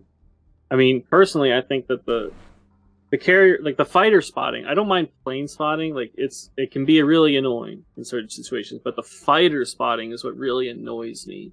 I really think that fighters should be more defensive, and they were kind of trying to do that in the skill rework, but I feel like they kind of nerfed it a bit at the same time when you take that kind of build. I think that they should lengthen the time the planes are there rather than shortening the time that the planes are there, because, like, you know, if a ship is like entrenched, then it can really, like, the longer the planes are there, the ship actually has to stay within the zone of the fighters to actually get the benefit. So just as an idea, the length isn't that much of a big deal. Just as an idea, what do you think? Like, so if I look at a ship and I hit B and open a little interaction wheel, like, destroyer, I need your help, or whatever. So, like, there's obviously, you can point at something and have an interaction. What would you think of if they're going to continue with this fighter consumable shit per squadron or whatever? So you're flying the thing around, you see, oh, there's a battleship over there, you need some love. If you pointed at the battleship, you activated your consumable, and then there was a little, like, the fighter took a travel time from the hull to the area where the battleship is, and then did the circly spinny thing. So that way, it's not spotting, it's a defensive oriented consumable, and it's more dynamic without having the CV literally have to fly halfway across the world to deal with some dude off on his own fucking flank or whatever. Like, that gets rid of the fighter issue, because you would just hook it to a ship, and then once it gets there, it performs a patrol that doesn't move with the ship. So, like you're saying, you're in a spot for a while. So I can understand what you're thinking about it, but the part of the problem for me would be that you're allowing the carrier to do both continuous offense and essentially continuous defense at the same time from anywhere on the map. It already can really do, like, it can't do that. If it wants to go defend someone, it has to go fly and defend somebody. If it wants to go attack, it has to go fly and attack. But with what you're proposing, it can do both, which I don't think is a good change. I just think that the fighter consumable should be not spotting enemy ships and more defense oriented, but I think the carrier should still have to fly there physically because it's taking a defensive action, right? And I suppose you're spending time doing it. Should be a cost. Yeah, it should be a cost. Okay. Newbie someone's question before that, actually. If I'm an AA ship, why shouldn't I be a no-fly zone like the old days of Minotaur and RTS? Okay, so I can actually argue why. Back in RTS, yes, AA was extremely strong. I mean, there was even stealth AA, which was pretty annoying for carrier players. The reason why it was so strong was because they had so much more planes inactive at once, right? So if they send like 20 planes at you, you need to be able to deal with 20 planes. That's why the AA does more, because they attack you with a shit ton more and all at once, rather than the carrier rework attacking you with less planes. I mean, we can debate the value of the planes, but it attacks with less planes and, smaller attacks, spread out. So, it doesn't need to do the AA doesn't need to do all of its damage, on one attack, one pass, right? That's why it was so strong in RTS.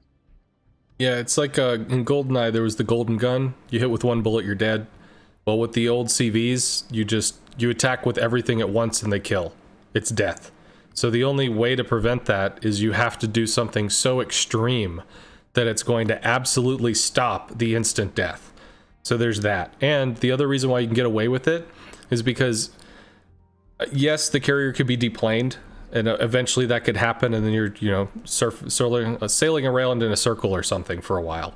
But until you're deplaned, you as the player, you've got like 6 or 7 different little puppets on strings that you're dancing around the map doing shit. So if one of them trips across a Minotaur or gets eaten up by monstrous auto super AA, you as a player still have multiple different little puppets you can juggle around the map. So you as a player are still playing the game. So just the fact that I lost one, it's a little different. If it was in this version where you're only controlling the one, then you just don't get to play the game because Yeah. The AA would just cannot work the same between the two systems. Yeah. What if those top players are complaining about RCVs, and their main unbalanced argument is that they hate CVs because they can't shoot them? That's not true. That isn't their argument, right? People who have actually spent time arguing against carriers have that has resulted in the carrier nerfs that have happened, right? Like player response, carriers nerf, player response, carriers nerf, and I don't think carriers have had many buffs since release. Very, very slim.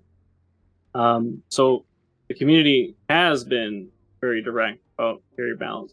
I just seem to be the only one arguing for player-controlled AA to enact the PvP experience. Oh no, it's not just you. That's literally why they altered priority sector. I mean, Well, that's good then, but I still think it's still really minimal. It's really basic. And again, I don't have a problem with carriers. They could be in the game. I just want to be able to enact my will upon them. And I feel like when you can have a ship, the worst player and the best player have the same effect on the approaching planes, because the AA ability is all mechanical. It's not mechanical. It's all within the game. It's not player controlled, or players can't enact their agency upon the AA in any way.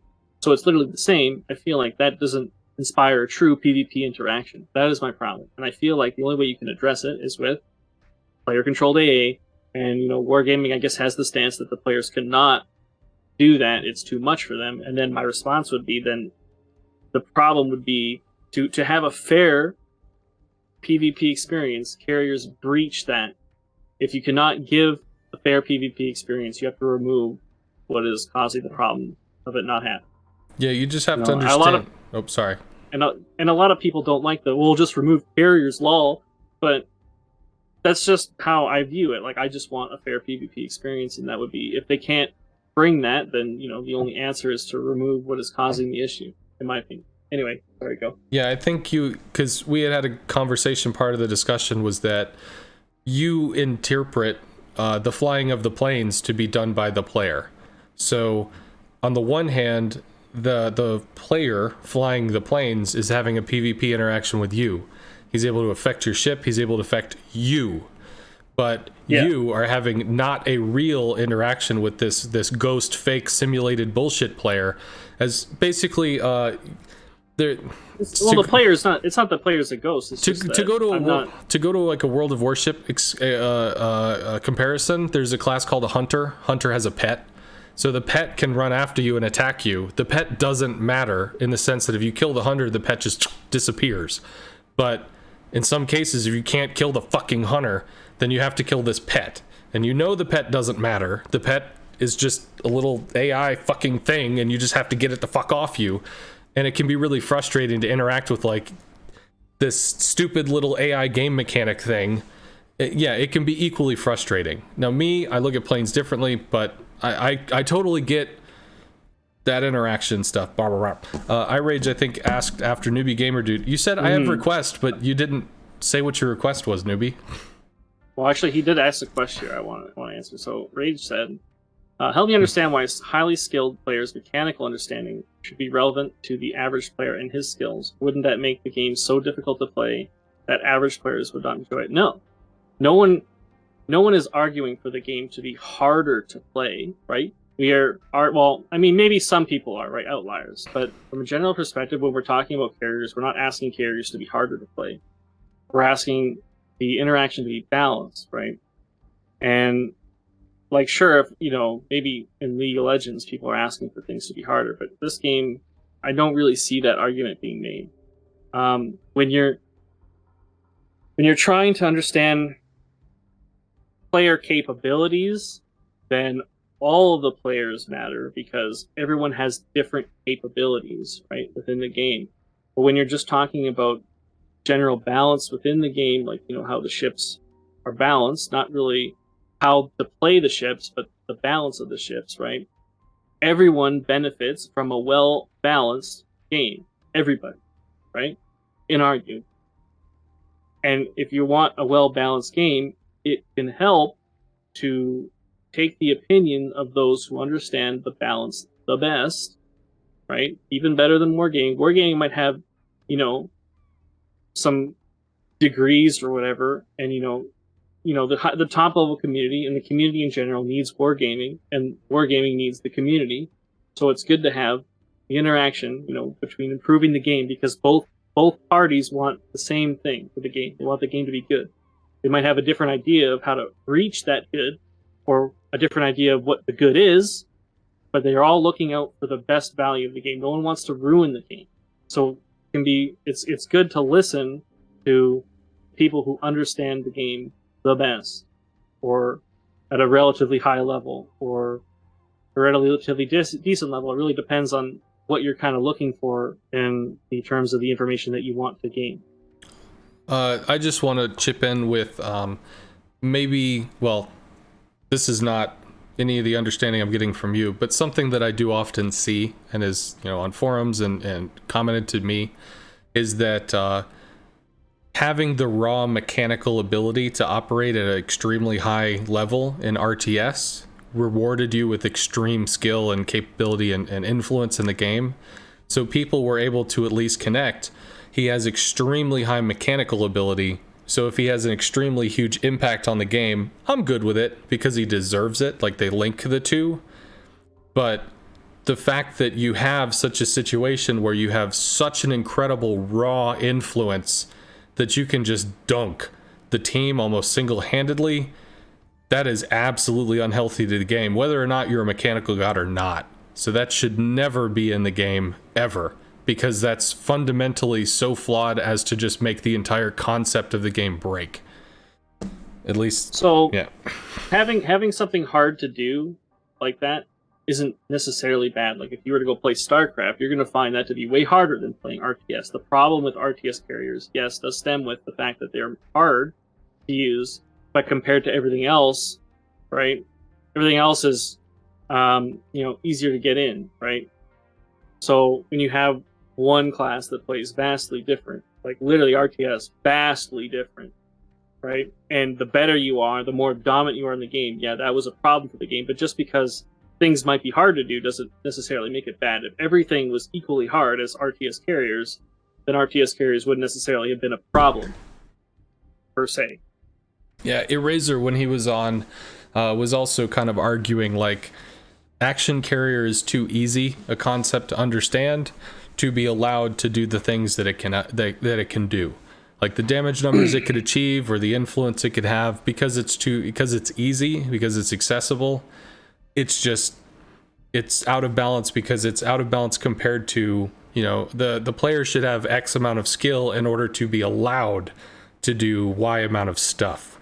And I don't necessarily agree with that. I think the balancing concept is really, like, it comes down to numbers. It comes down to just making sure the interactions make sense. The fact that you have something that's approachable and easy to play is just a good sign of knowing how, to give humans a good UI user interface that they can work with. I don't see, yeah, anyway. So I don't necessarily agree with Eraser's argument either. I don't think the easiness of the carriers comes from just playing them. I think it comes from the way they engage in the game, right? Since playing carriers, from my perspective anyway, when you're attacking into a ship, right, you're not attacking the player, right? You're attacking its automated systems, which is a very predictable system. Sort of like when you play a co-op game, the AI ships are very predictable and can manipulate them and pretty much win almost every game, unless people are just throwing, like literally just completely throwing. And I would not. It's not full, right? There's still some player agency in how the battle goes on, but the carrier player himself is only interacting with a part of that compared to everyone else in the game. So that would be my argument for why it would be easier to influence the game, because you're only playing part of the PvP rather than all of it. Okay, I don't see any other questions. I'm still... Oh, I'm being yelled at to play Among Us. Oh, yeah. If you want to... Yeah, I mean, if anyone has questions for me, they can just ping me in Discord. I'll answer. Well, Among Us is going to happen whenever it's going to happen. Have we talked about the hybrid ships? Do you have any thoughts on the hybrid ships? I haven't played them. I'm not a tester. Maybe you can't comment. Me neither, man. Okay, well, cool. Then for me, like, because I was I guess asked, from a concept basis, like there's nothing. Again, there's nothing inherently wrong with carriers, just like there would be nothing inherently wrong with hybrids. It's just the whole AA interaction. But at least it's not like that's the only thing that you're doing in the game is controlling the planes. So you'll have more PvP interaction with the ship that's throwing the planes at you, I guess. yeah, for me, it's I was asked like, are you gonna play hybrids on stream because they'll have planes? To which I replied like, that's like asking a DD main if he's gonna play subs because they have torps. It's like the delivery mechanic, you know, it might be called the same, but it's different. Yeah. Like, if I understand correctly, the squadrons on the hybrid ships, what they're going to be doing is they don't regen individual planes. They basically regen shots. It's a consumable, yeah. Yeah, so you use it, you fly over, you do a thing, you make a drop, and like you might have 3 planes, so they drop 3 things. If you shoot down 1, 2, or all 3 of the planes, they drop 1 or 2, 1 or no torps. And then there's like a 2.5 minute cooldown before you reload. So could they actually alter carriers to be like that, where they regen squadrons in a chunk, where it's like every 3 or 4 minutes? Actually, they could, and it wouldn't be a bad idea, because it would cause people to feel like, rather than just spamming out rocket planes and like 7s and 4s and 3s and whatevers, if you nailed a chunk, that chunk is gone for X amount of minutes. So you don't just have like little drebs and dregs and whatever. You have to play in chunks, which actually could pace it out in such a way that it felt like, you know, I kicked the ass, like I killed 7 rocket planes. That's 3 chunks fucking gone. That's however long. You know, I think it would actually be it would feel like it's more dynamic. I did a thing, the thing stuck, which would be good. I don't know if I necessarily agree, because you basically, like, if you right now you regen 1 chunk of plane at a time, right? It's not really any different from regenerating like a squad, like a attacking flight or a half squad or anything like that, right? But if you were to change it to a full consumable where you flew out the planes, and whether they made it back or not doesn't matter, then all that's gonna like then you really don't care so much about the planes anymore, because you've decided to launch it. Those planes have been effectively killed off because you're using them. So there's no reason to let them survive. Like, there's no reason to escape, or it removes kind of some of the risk of attacking people with the planes, I feel like. Yeah, I mean, I didn't fully flesh out the concept. Like, there's a possibility of you go out with 9 planes, you attack something, the 9 planes come back, and rather than them just, as soon as they land on the deck, they're available, they're fully loaded. Like, you could have basically a back end, a cycling, you know, before they're readied or something. You could have it so that you are only able to activate a quote unquote squadron in a chunk, which means like if you go out with 7 and you return with 4, well, you got 4 back. That's going to equal a chunk. So you have a 3-person squad on deck. The reason for this is like being able to kill planes in 1s and 2s, especially with single interactions. So if I go out to a DD, like if I find a Shimakaze, I've got my 9 rocket planes, say. Rocket planes interactions have been nerfed, fuck. But still, you can affect the Shima, yada yada. So if the Shima shoots down 1 plane, I shoot him with 3. Now I'm down to 5. The Shima shoots down 1 plane, I shoot him with 3. And then the last one fucks off or something. Those two plane deaths, like, because of the way that they land on the carrier, like the 3 return, would actually turn into some kind of different thing where it's blocks of planes get locked out for a period of time. So it feels like I only shot down 1 plane, but it's going to take away one of the shots for a chunk of time. So even though, yes, the Shima's AA sucked, and yes, it didn't kill 3 planes, killing one of them still affected 3 per se and knocked it out for a time period. It would make the AA matter even if it was a lower amount of AA, because it would still result in a chunk of resource bleed. And right now, I think probably the biggest issue with carriers is, how do you enforce resource bleed in a way that's fundamentally okay, as in like the carrier can still function, but even basic strikes like dealing with a DD or Z-33 or whatever has some kind of tangible feel like the interaction mattered. So I've been trying to toy around figuring that one out. Ultimately, you know, the golden goose is whatever, so Okay. If other people have questions, then if somebody can maybe pop that up, because I think we're out of questions. And so Pulicat's been super generous with his time. God, you've been here. Oh, I love 3.5 hours. I could talk for another 10 hours, bro. I love talking about the game. Well, I know. Even if I don't really play it that much anymore. I can too, but you're a guest. No, I know. Yeah, so you don't want to. I know. I don't want to, but I could. Is what I'm not gonna lie. I actually I've literally spent a 7-hour session just talking with somebody about shit. So this is not. I can't. It's not that I can't do it, but as you said before, you're my guest, and I don't want to mistreat you. I don't want you to be put out. Oh no, man. We've had a good 3 hours. It's cool. It's average person's probably not going to even listen to all this shit unless they throw it on in the car over the next week.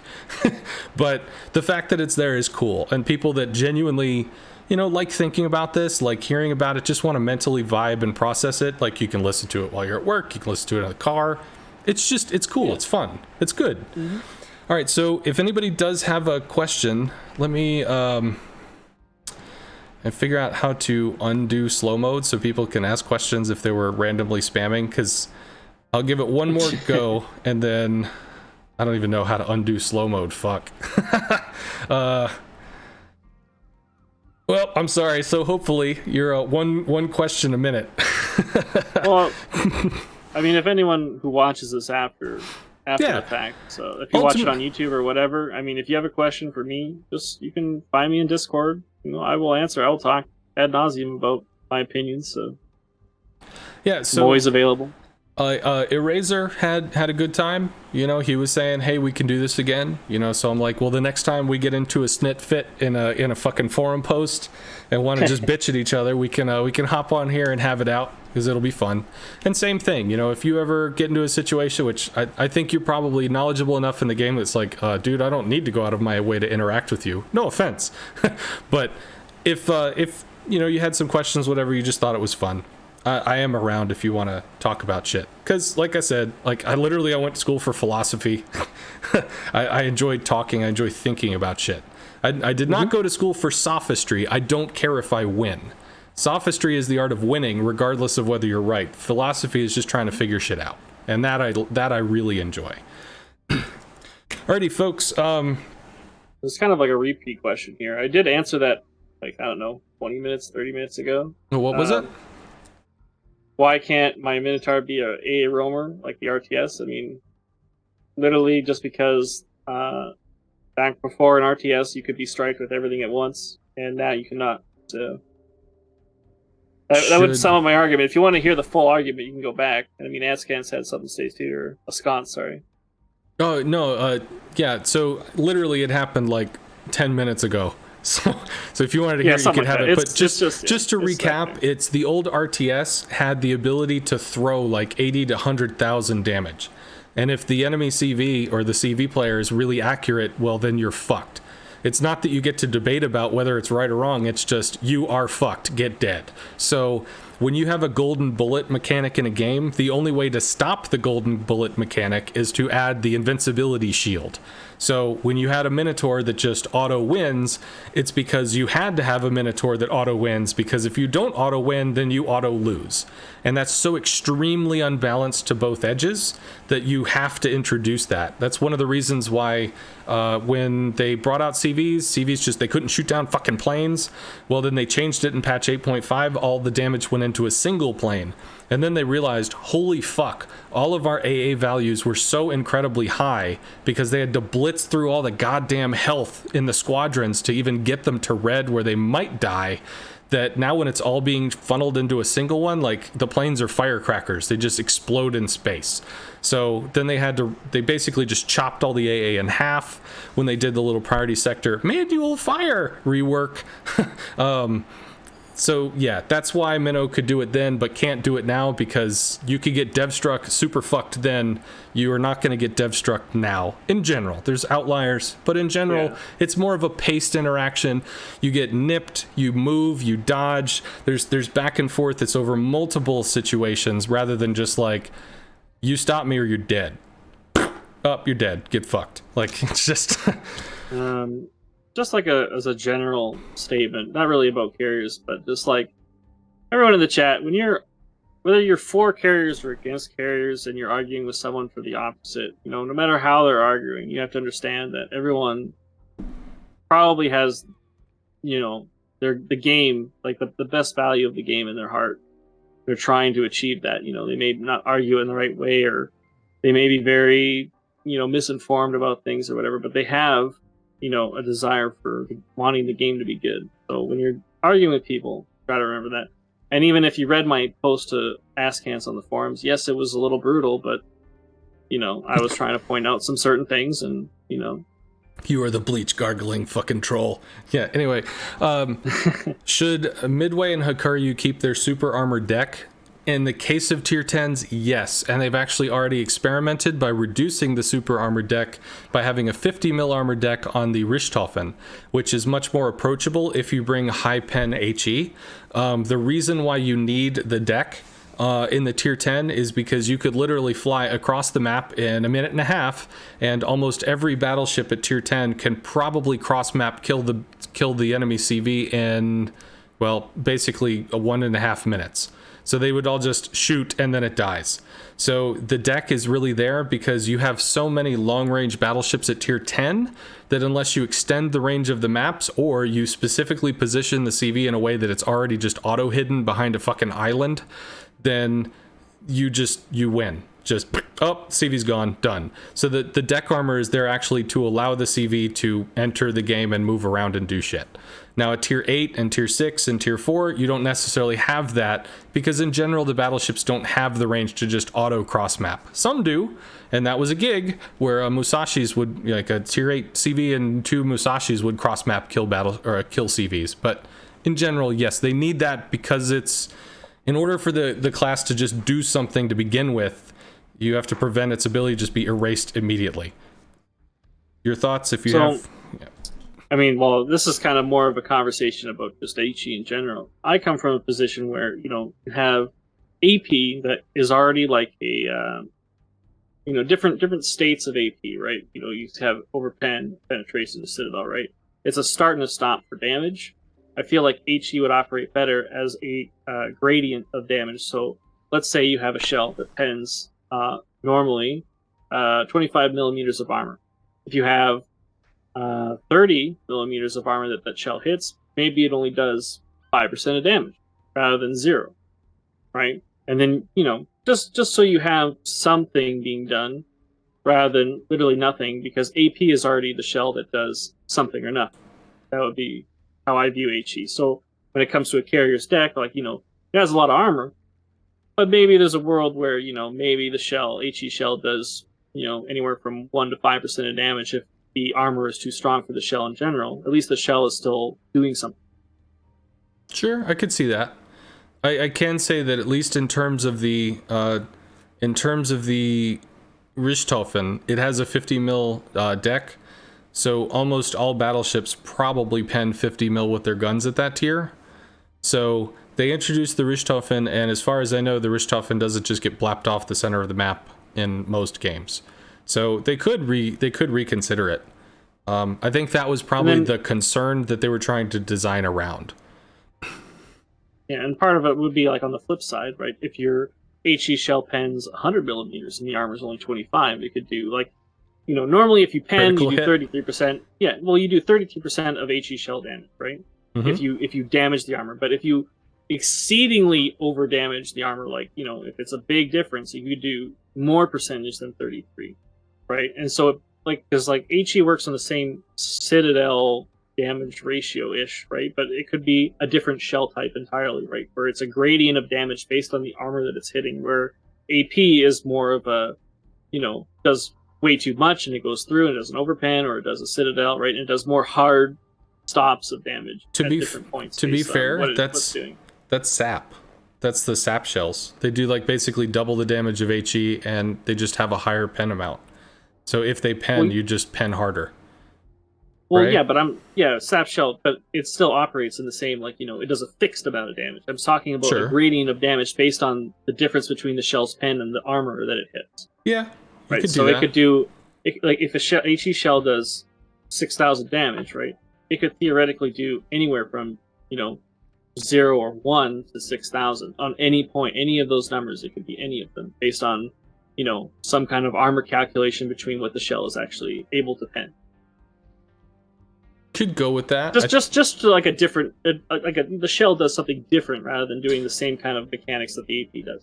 Yeah, the only reason why I say it's similar to what the sap is that, so you have a 6,000 damage HE shell. It hits, it pens, it deals 2,000 damage, unless you for some reason citadel with it. So it does 2,000, right? Well, the whole concept of the sap shell is that the sap basically deals, it hits so fucking hard that it hits for almost like 15,000 damage per shell, but it's only going to hit for 33%, which, because it's hitting at a higher armor breach point, quote unquote, you're now doing 5,000 instead of 2,000. But I get what you're saying as far as basically critical hitting, critical penning, so to speak.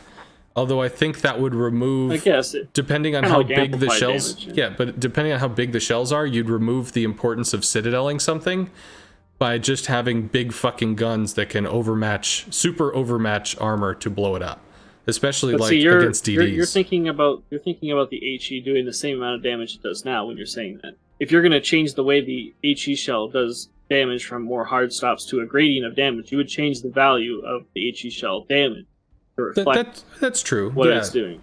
So you'd have lower norms and higher, like lower norms and more middle. Yeah, okay, that's true. Because if you're going to change one thing, you're going to balance it when you do the change because it's different now. Sure. Yeah.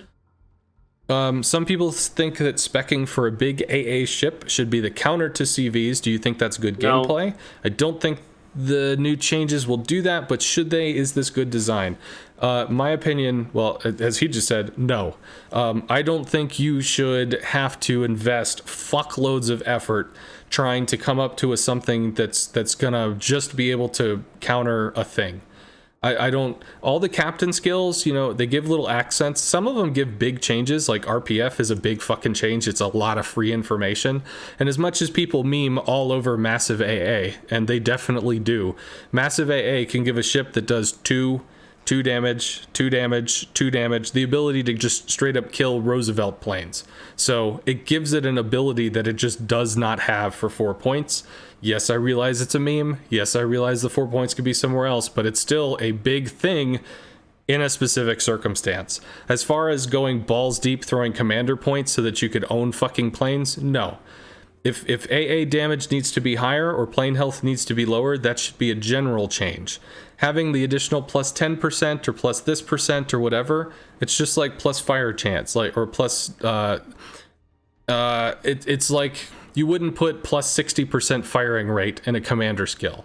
You just wouldn't. It's such a giant change from what the base values of the piece is.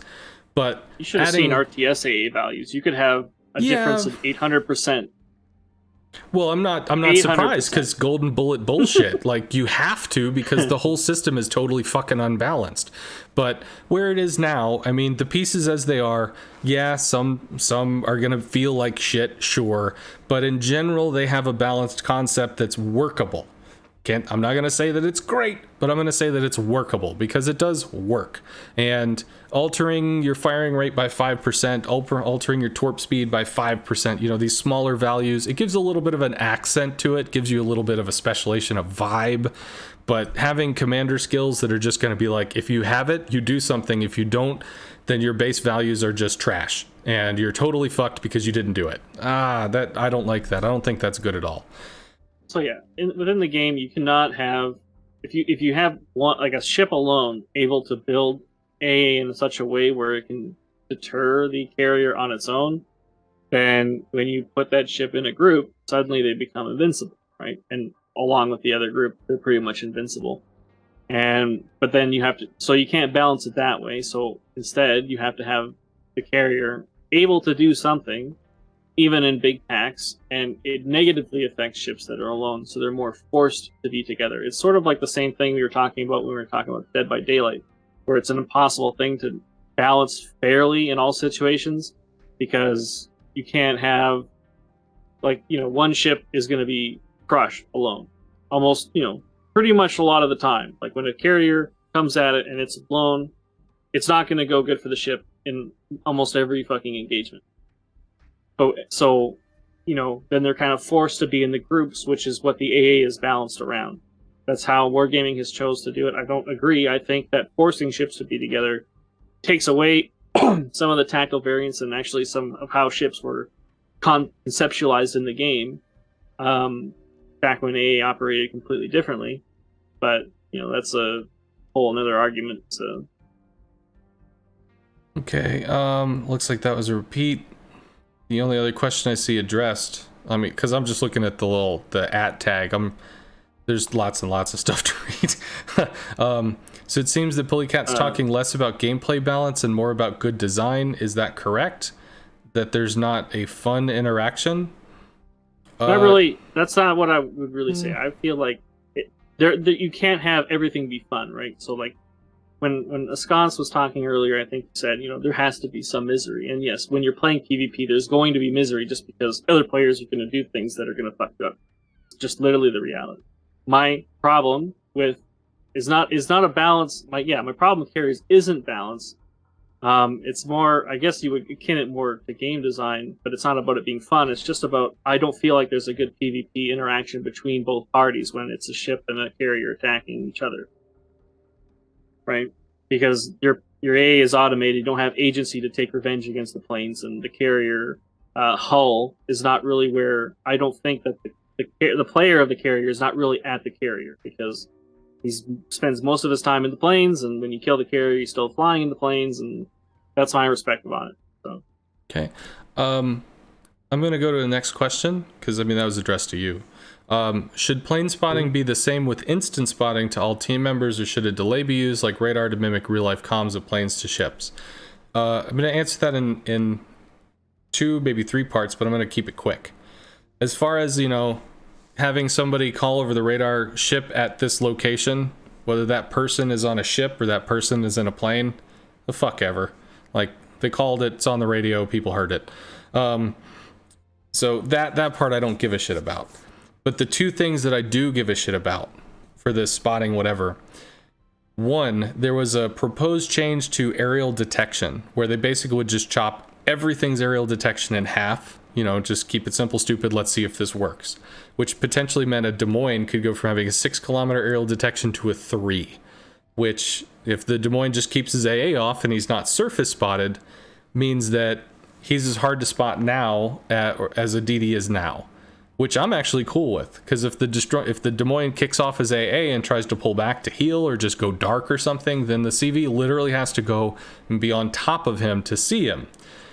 That has two good things to it. 1, it doubly reinforces the surface spotting game, which is a legit game and should be utilized. There are people that like it. It exists as World of Tanks. It exists here. It's functional. You play the game without carriers and it fucking works. So also it gives more reason for destroyers to exist, which is also good in competitive settings. So the surface spotting game is preserved, quote unquote. And the other reason is because if you have planes on top of the Des Moines to be able to spot said Des Moines that has his AA off, he can turn it on and he can kill the planes that are spotting him, or at least interact with them, right?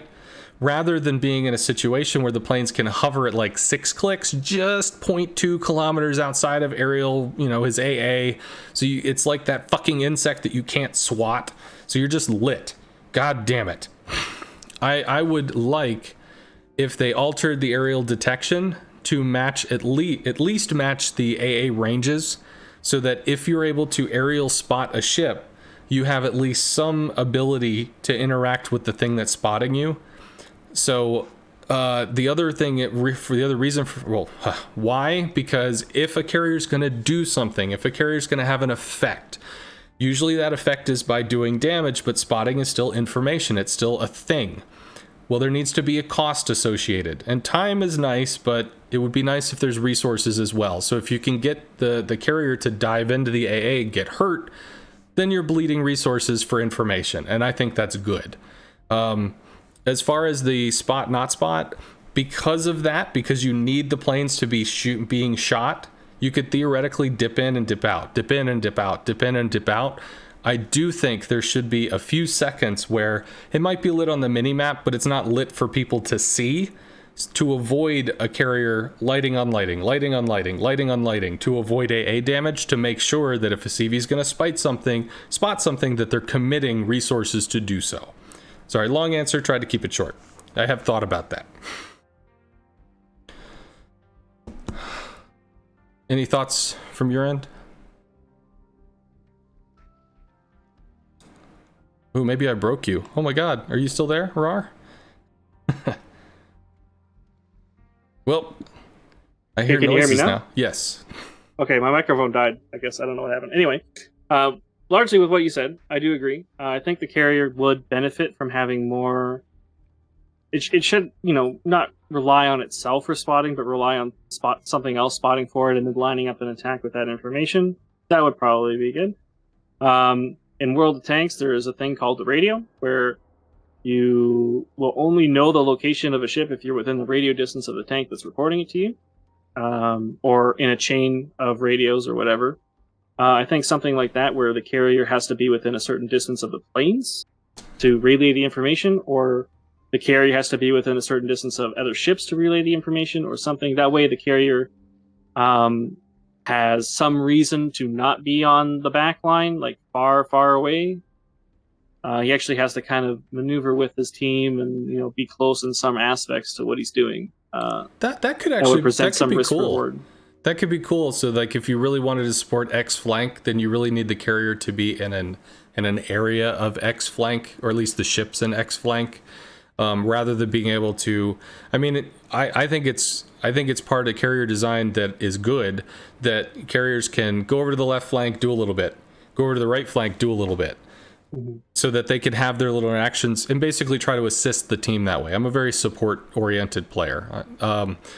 But I do think that's actually a cool idea as to try to manipulate hull placement, that if you wanted to not just do a little bit, but also give your team said additional information, that the carrier had a hull placement to allow, additional information to connect with those teammates.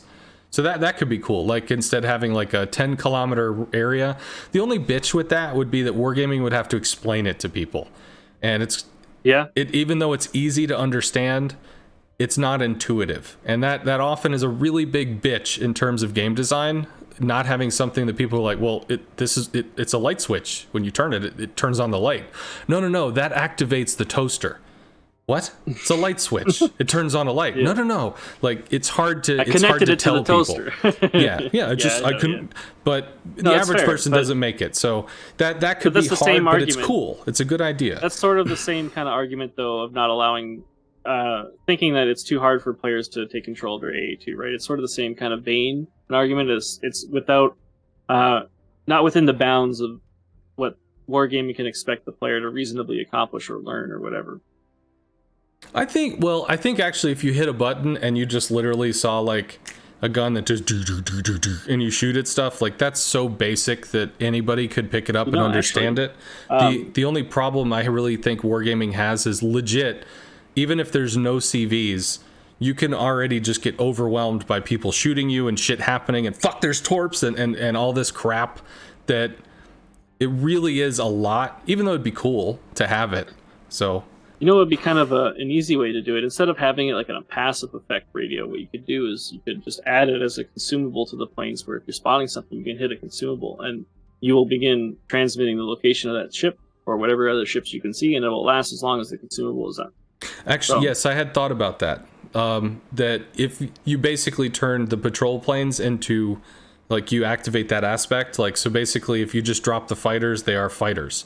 But you can use it. Yeah, I had thought about something like that. And that is intuitive enough. And actually that rolls into a question that just got asked. I'm sure there are other questions. There's a lot of stuff about support CVs. Do you think Wargaming would need to change the experience system in order to make those viable if they were to be introduced in the future? Because right now experience system doesn't reward helping a lot. One thing you just have to remember is sometimes it's hard to realize that the game isn't real. And I know that sounds kind of dippy, but like if you had the ability to go to Wargaming and code something, you can just flip a switch and now there's no ocean. The ships just fly around. And then you flip another switch and when you hit W, they go up in the sky. Like you can completely alter reality just by flicking a switch and changing a variable. And sometimes it's a little awkward. It's like, you know, that fucking Inception moment where the building curves on itself. So as far as changing the experience system, all they have to do is just change a number. So like doing 50% of somebody's health is worth X amount of XP on a strike carrier. Well, with a support carrier that does abysmal shit damage, 10% of their health gives you the same amount of rewards, because you just don't have the damage to do more. So they just find out what kind of stuff you're going to do, and then they just balance it appropriately. It's really easy to figure that shit out. Yeah, there already is different values for experience. I mean, destroyers don't get the same average damage per game as a battleship, but they do get different rewards based on the damage that they do. It depends on what they're damaging, or, you know, what they're capping even, or spotting, or, you know, killing planes or whatever, plane damage, right? There's already a lot of variables for base XP. Yes, damage is weighted pretty heavily because you can't win the game without doing damage. At least, you know, if none of your team is doing damage, you're not going to win, right? It's sort of like that, but you don't necessarily have to do damage to do well in the game, because there are other rewards. Yeah, I was with Zornbringers is actually, he's speaking literally in the chat right now, but he's a regular. He's actually kind of a Graf Zeppelin main. This is his first carrier. He's German, so hey, this is the only German carrier, so he learned how to play it. Played it a few hundred times and got good at it. So while we were having a chat, somebody had asked something about, like, well, if there was a support CV, meaning like you can't run around and farm people like you're God, which I don't do anyway, but you know, if there was a support CV, would you play it? The implication being, like, you won't get damage numbers, will you actually enjoy it? To which my response was, fuck yes I would, because that's what I do. And we had a conversation about trying to think of how would you make a support carrier, and the thought is, like, either A, you have to have like 5 or 7 different plane types, which would just be a bitch, or you have consumables that, you know, you do a thing, like you can drop a little smoke, like a lightning smoke, you know, it's a little puddle, it lasts for about 40 seconds and then it goes away, you know, something like that. Or you drop a sonar buoy, so you have consumables across planes that are literally under damaged planes. So like you might have rocket planes of tier 8 that can do 6,000 damage. Well, rocket planes off a support CV do 2, and that's if you get a good hit. So that's there, but you have these little, like, things that you can do. You can drop a little sonar buoy that kind of lasts for like 2 minutes, unless somebody just sees it and then they shoot it and blow it up, or a smoke thing, or whatever. You can have your little support stuff wrapped into the concept of consumables. I thought it would be neat. I don't know if it's going to happen, but I thought it could be fun. I mean, when they changed artillery, artillery did become pretty much from damage to support, pretty much. So I would assume that they have some experience on the things that they can do, whether that's team buffing or literally debuffing the enemy team. I don't know. How do you make that fun? I guess it's a by person kind of thing. Like, when I play the game, I don't find battleships very fun because I feel like they're very slow. I can play them, but they're not really for me. I prefer cruisers, and you know, some people prefer, you know, this or that. So there could be a crowd out there for support carriers for sure, like Scott's here. Yeah, the only thing I can imagine, like, debuff wise, in the game, you can knock somebody's engine, you can knock somebody's torp. So like theoretically, you could give a high bonus to module damage, maybe.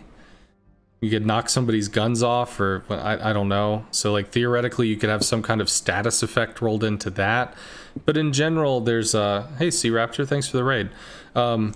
In general, there's this I'm sorry, my mind just shut off. Most of the interactions, most of the interactions that are going to happen in World of Warships are through damage. They just are. That is the interaction thing. So if you're trying to scare somebody, you're trying to flush them out, you scare them with damage. If you're trying to interact with something, you interact with it by reaching out and damaging it. So there's not this whole like debuff, magic spell, whatever. Like, yeah, there's some instances where we see that in like the little novelty games, like they're like the little Halloween stuff and shit like that, where you can do things of that nature. Usually it's more like you buff your team than you debuff the enemy. But I think if you started adding debuffs, there are a lot of people that play this game not because they're playing it tactically. They're playing the game because they're trying to just enjoy derping around in a warship because they were in the Navy or they love ships or whatever. And this has a nice experience that they can enjoy. And trying to explain to somebody that's like a warship naval dude that doesn't give a fuck whether he wins or loses. He just wants to like, I'm on the Missouri, bitch.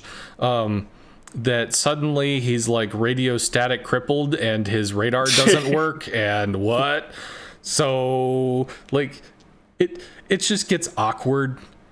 People understand damage, and it can be a bitch when damage is just like, Jesus, this is excessive. What the fuck? But that's a really understandable concept that almost anybody can grasp. Kind of like the light switch toaster thing. Yeah. All right. There are a lot of things to do. Anyway, I mean, I said I had to go like an hour and a half ago. Kind of stayed a little longer because people had questions, but yeah, I got a jet. If people have further questions, if you watch this on YouTube and you have questions, I'm on Discord. Just talk to me. I'm on the forums. You can message me there. I will talk ad nauseum about whatever the hell you want to talk about. If you want to pick my brain about anything or tell me that I'm stupid or whatever, I don't care. Come and talk to me. It's totally fine. Sconce, it was great talking to you. I mean, we fundamentally disagree on certain things. Maybe we agree on some things. I mean, when we were talking about these questions, I mean, we did agree on certain things as well. So sure, it's not a complete adversarial position there. Fucking hate you, man. Rawr. that concludes my position in the game. Yeah, when subs come out, there'll be a nice big sub thread and all that stuff. Come and talk to me about subs and yay subs. Yeah, it should be interesting. I want to thank you for coming on. I had a lot of fun. I'm probably not going to look through chat to see all the random shit that just exploded during these last 4 hours, but I feel very privileged that you were able to come over here and speak your thoughts, tell your mind. Once again, I genuinely loved your sub post. That shit was beautiful. Like you rarely, almost never see somebody that's able to communicate that much information that efficiently. And that was just fucking beautiful feedback. So not only props to that, but also props to Pulicat for winning Verizon Worlds. And not only that, but getting called out by the dudes that were casting, saying, "Man, I really think a lot of the winning that 07 is doing is because of Pulicat's rotations." So I did catch that. I mean, that's I did make some mistakes too, and like everybody game makes one, mistakes. TWA, it is what it is. Yeah, but that's what I'm saying, right? Everyone there made plays. Everyone there made mistakes. Why they picked me out, I don't know. Eden is actually a pretty consistent, vital ship, and it can make plays because of its conceal and radar, so it's probably more noticeable, I guess, and that's why I was picked out. But I feel like I'm no more important than anyone else on the team. So, all right, well, thank you very much again. This will be posted on YouTube. I think I'll have to break it up into 2 pieces or something, but so it'll be there, so people listen to it, do what the fuck ever. Woo, have a fucking 70-page forum thing about it, and I hope you have a great night, man. It's possible, sure. If you want to make the forum thread, or I can, whatever you want. But yeah, I'm just gonna say, I shit you not, I spent fucking days going over the people ask questions. I went through, I charted the mechanics, I made a fucking mechanics on how a tabletop version of this goddamn game would work. And the dude's like, "So can you just answer my question in 3 sentences?"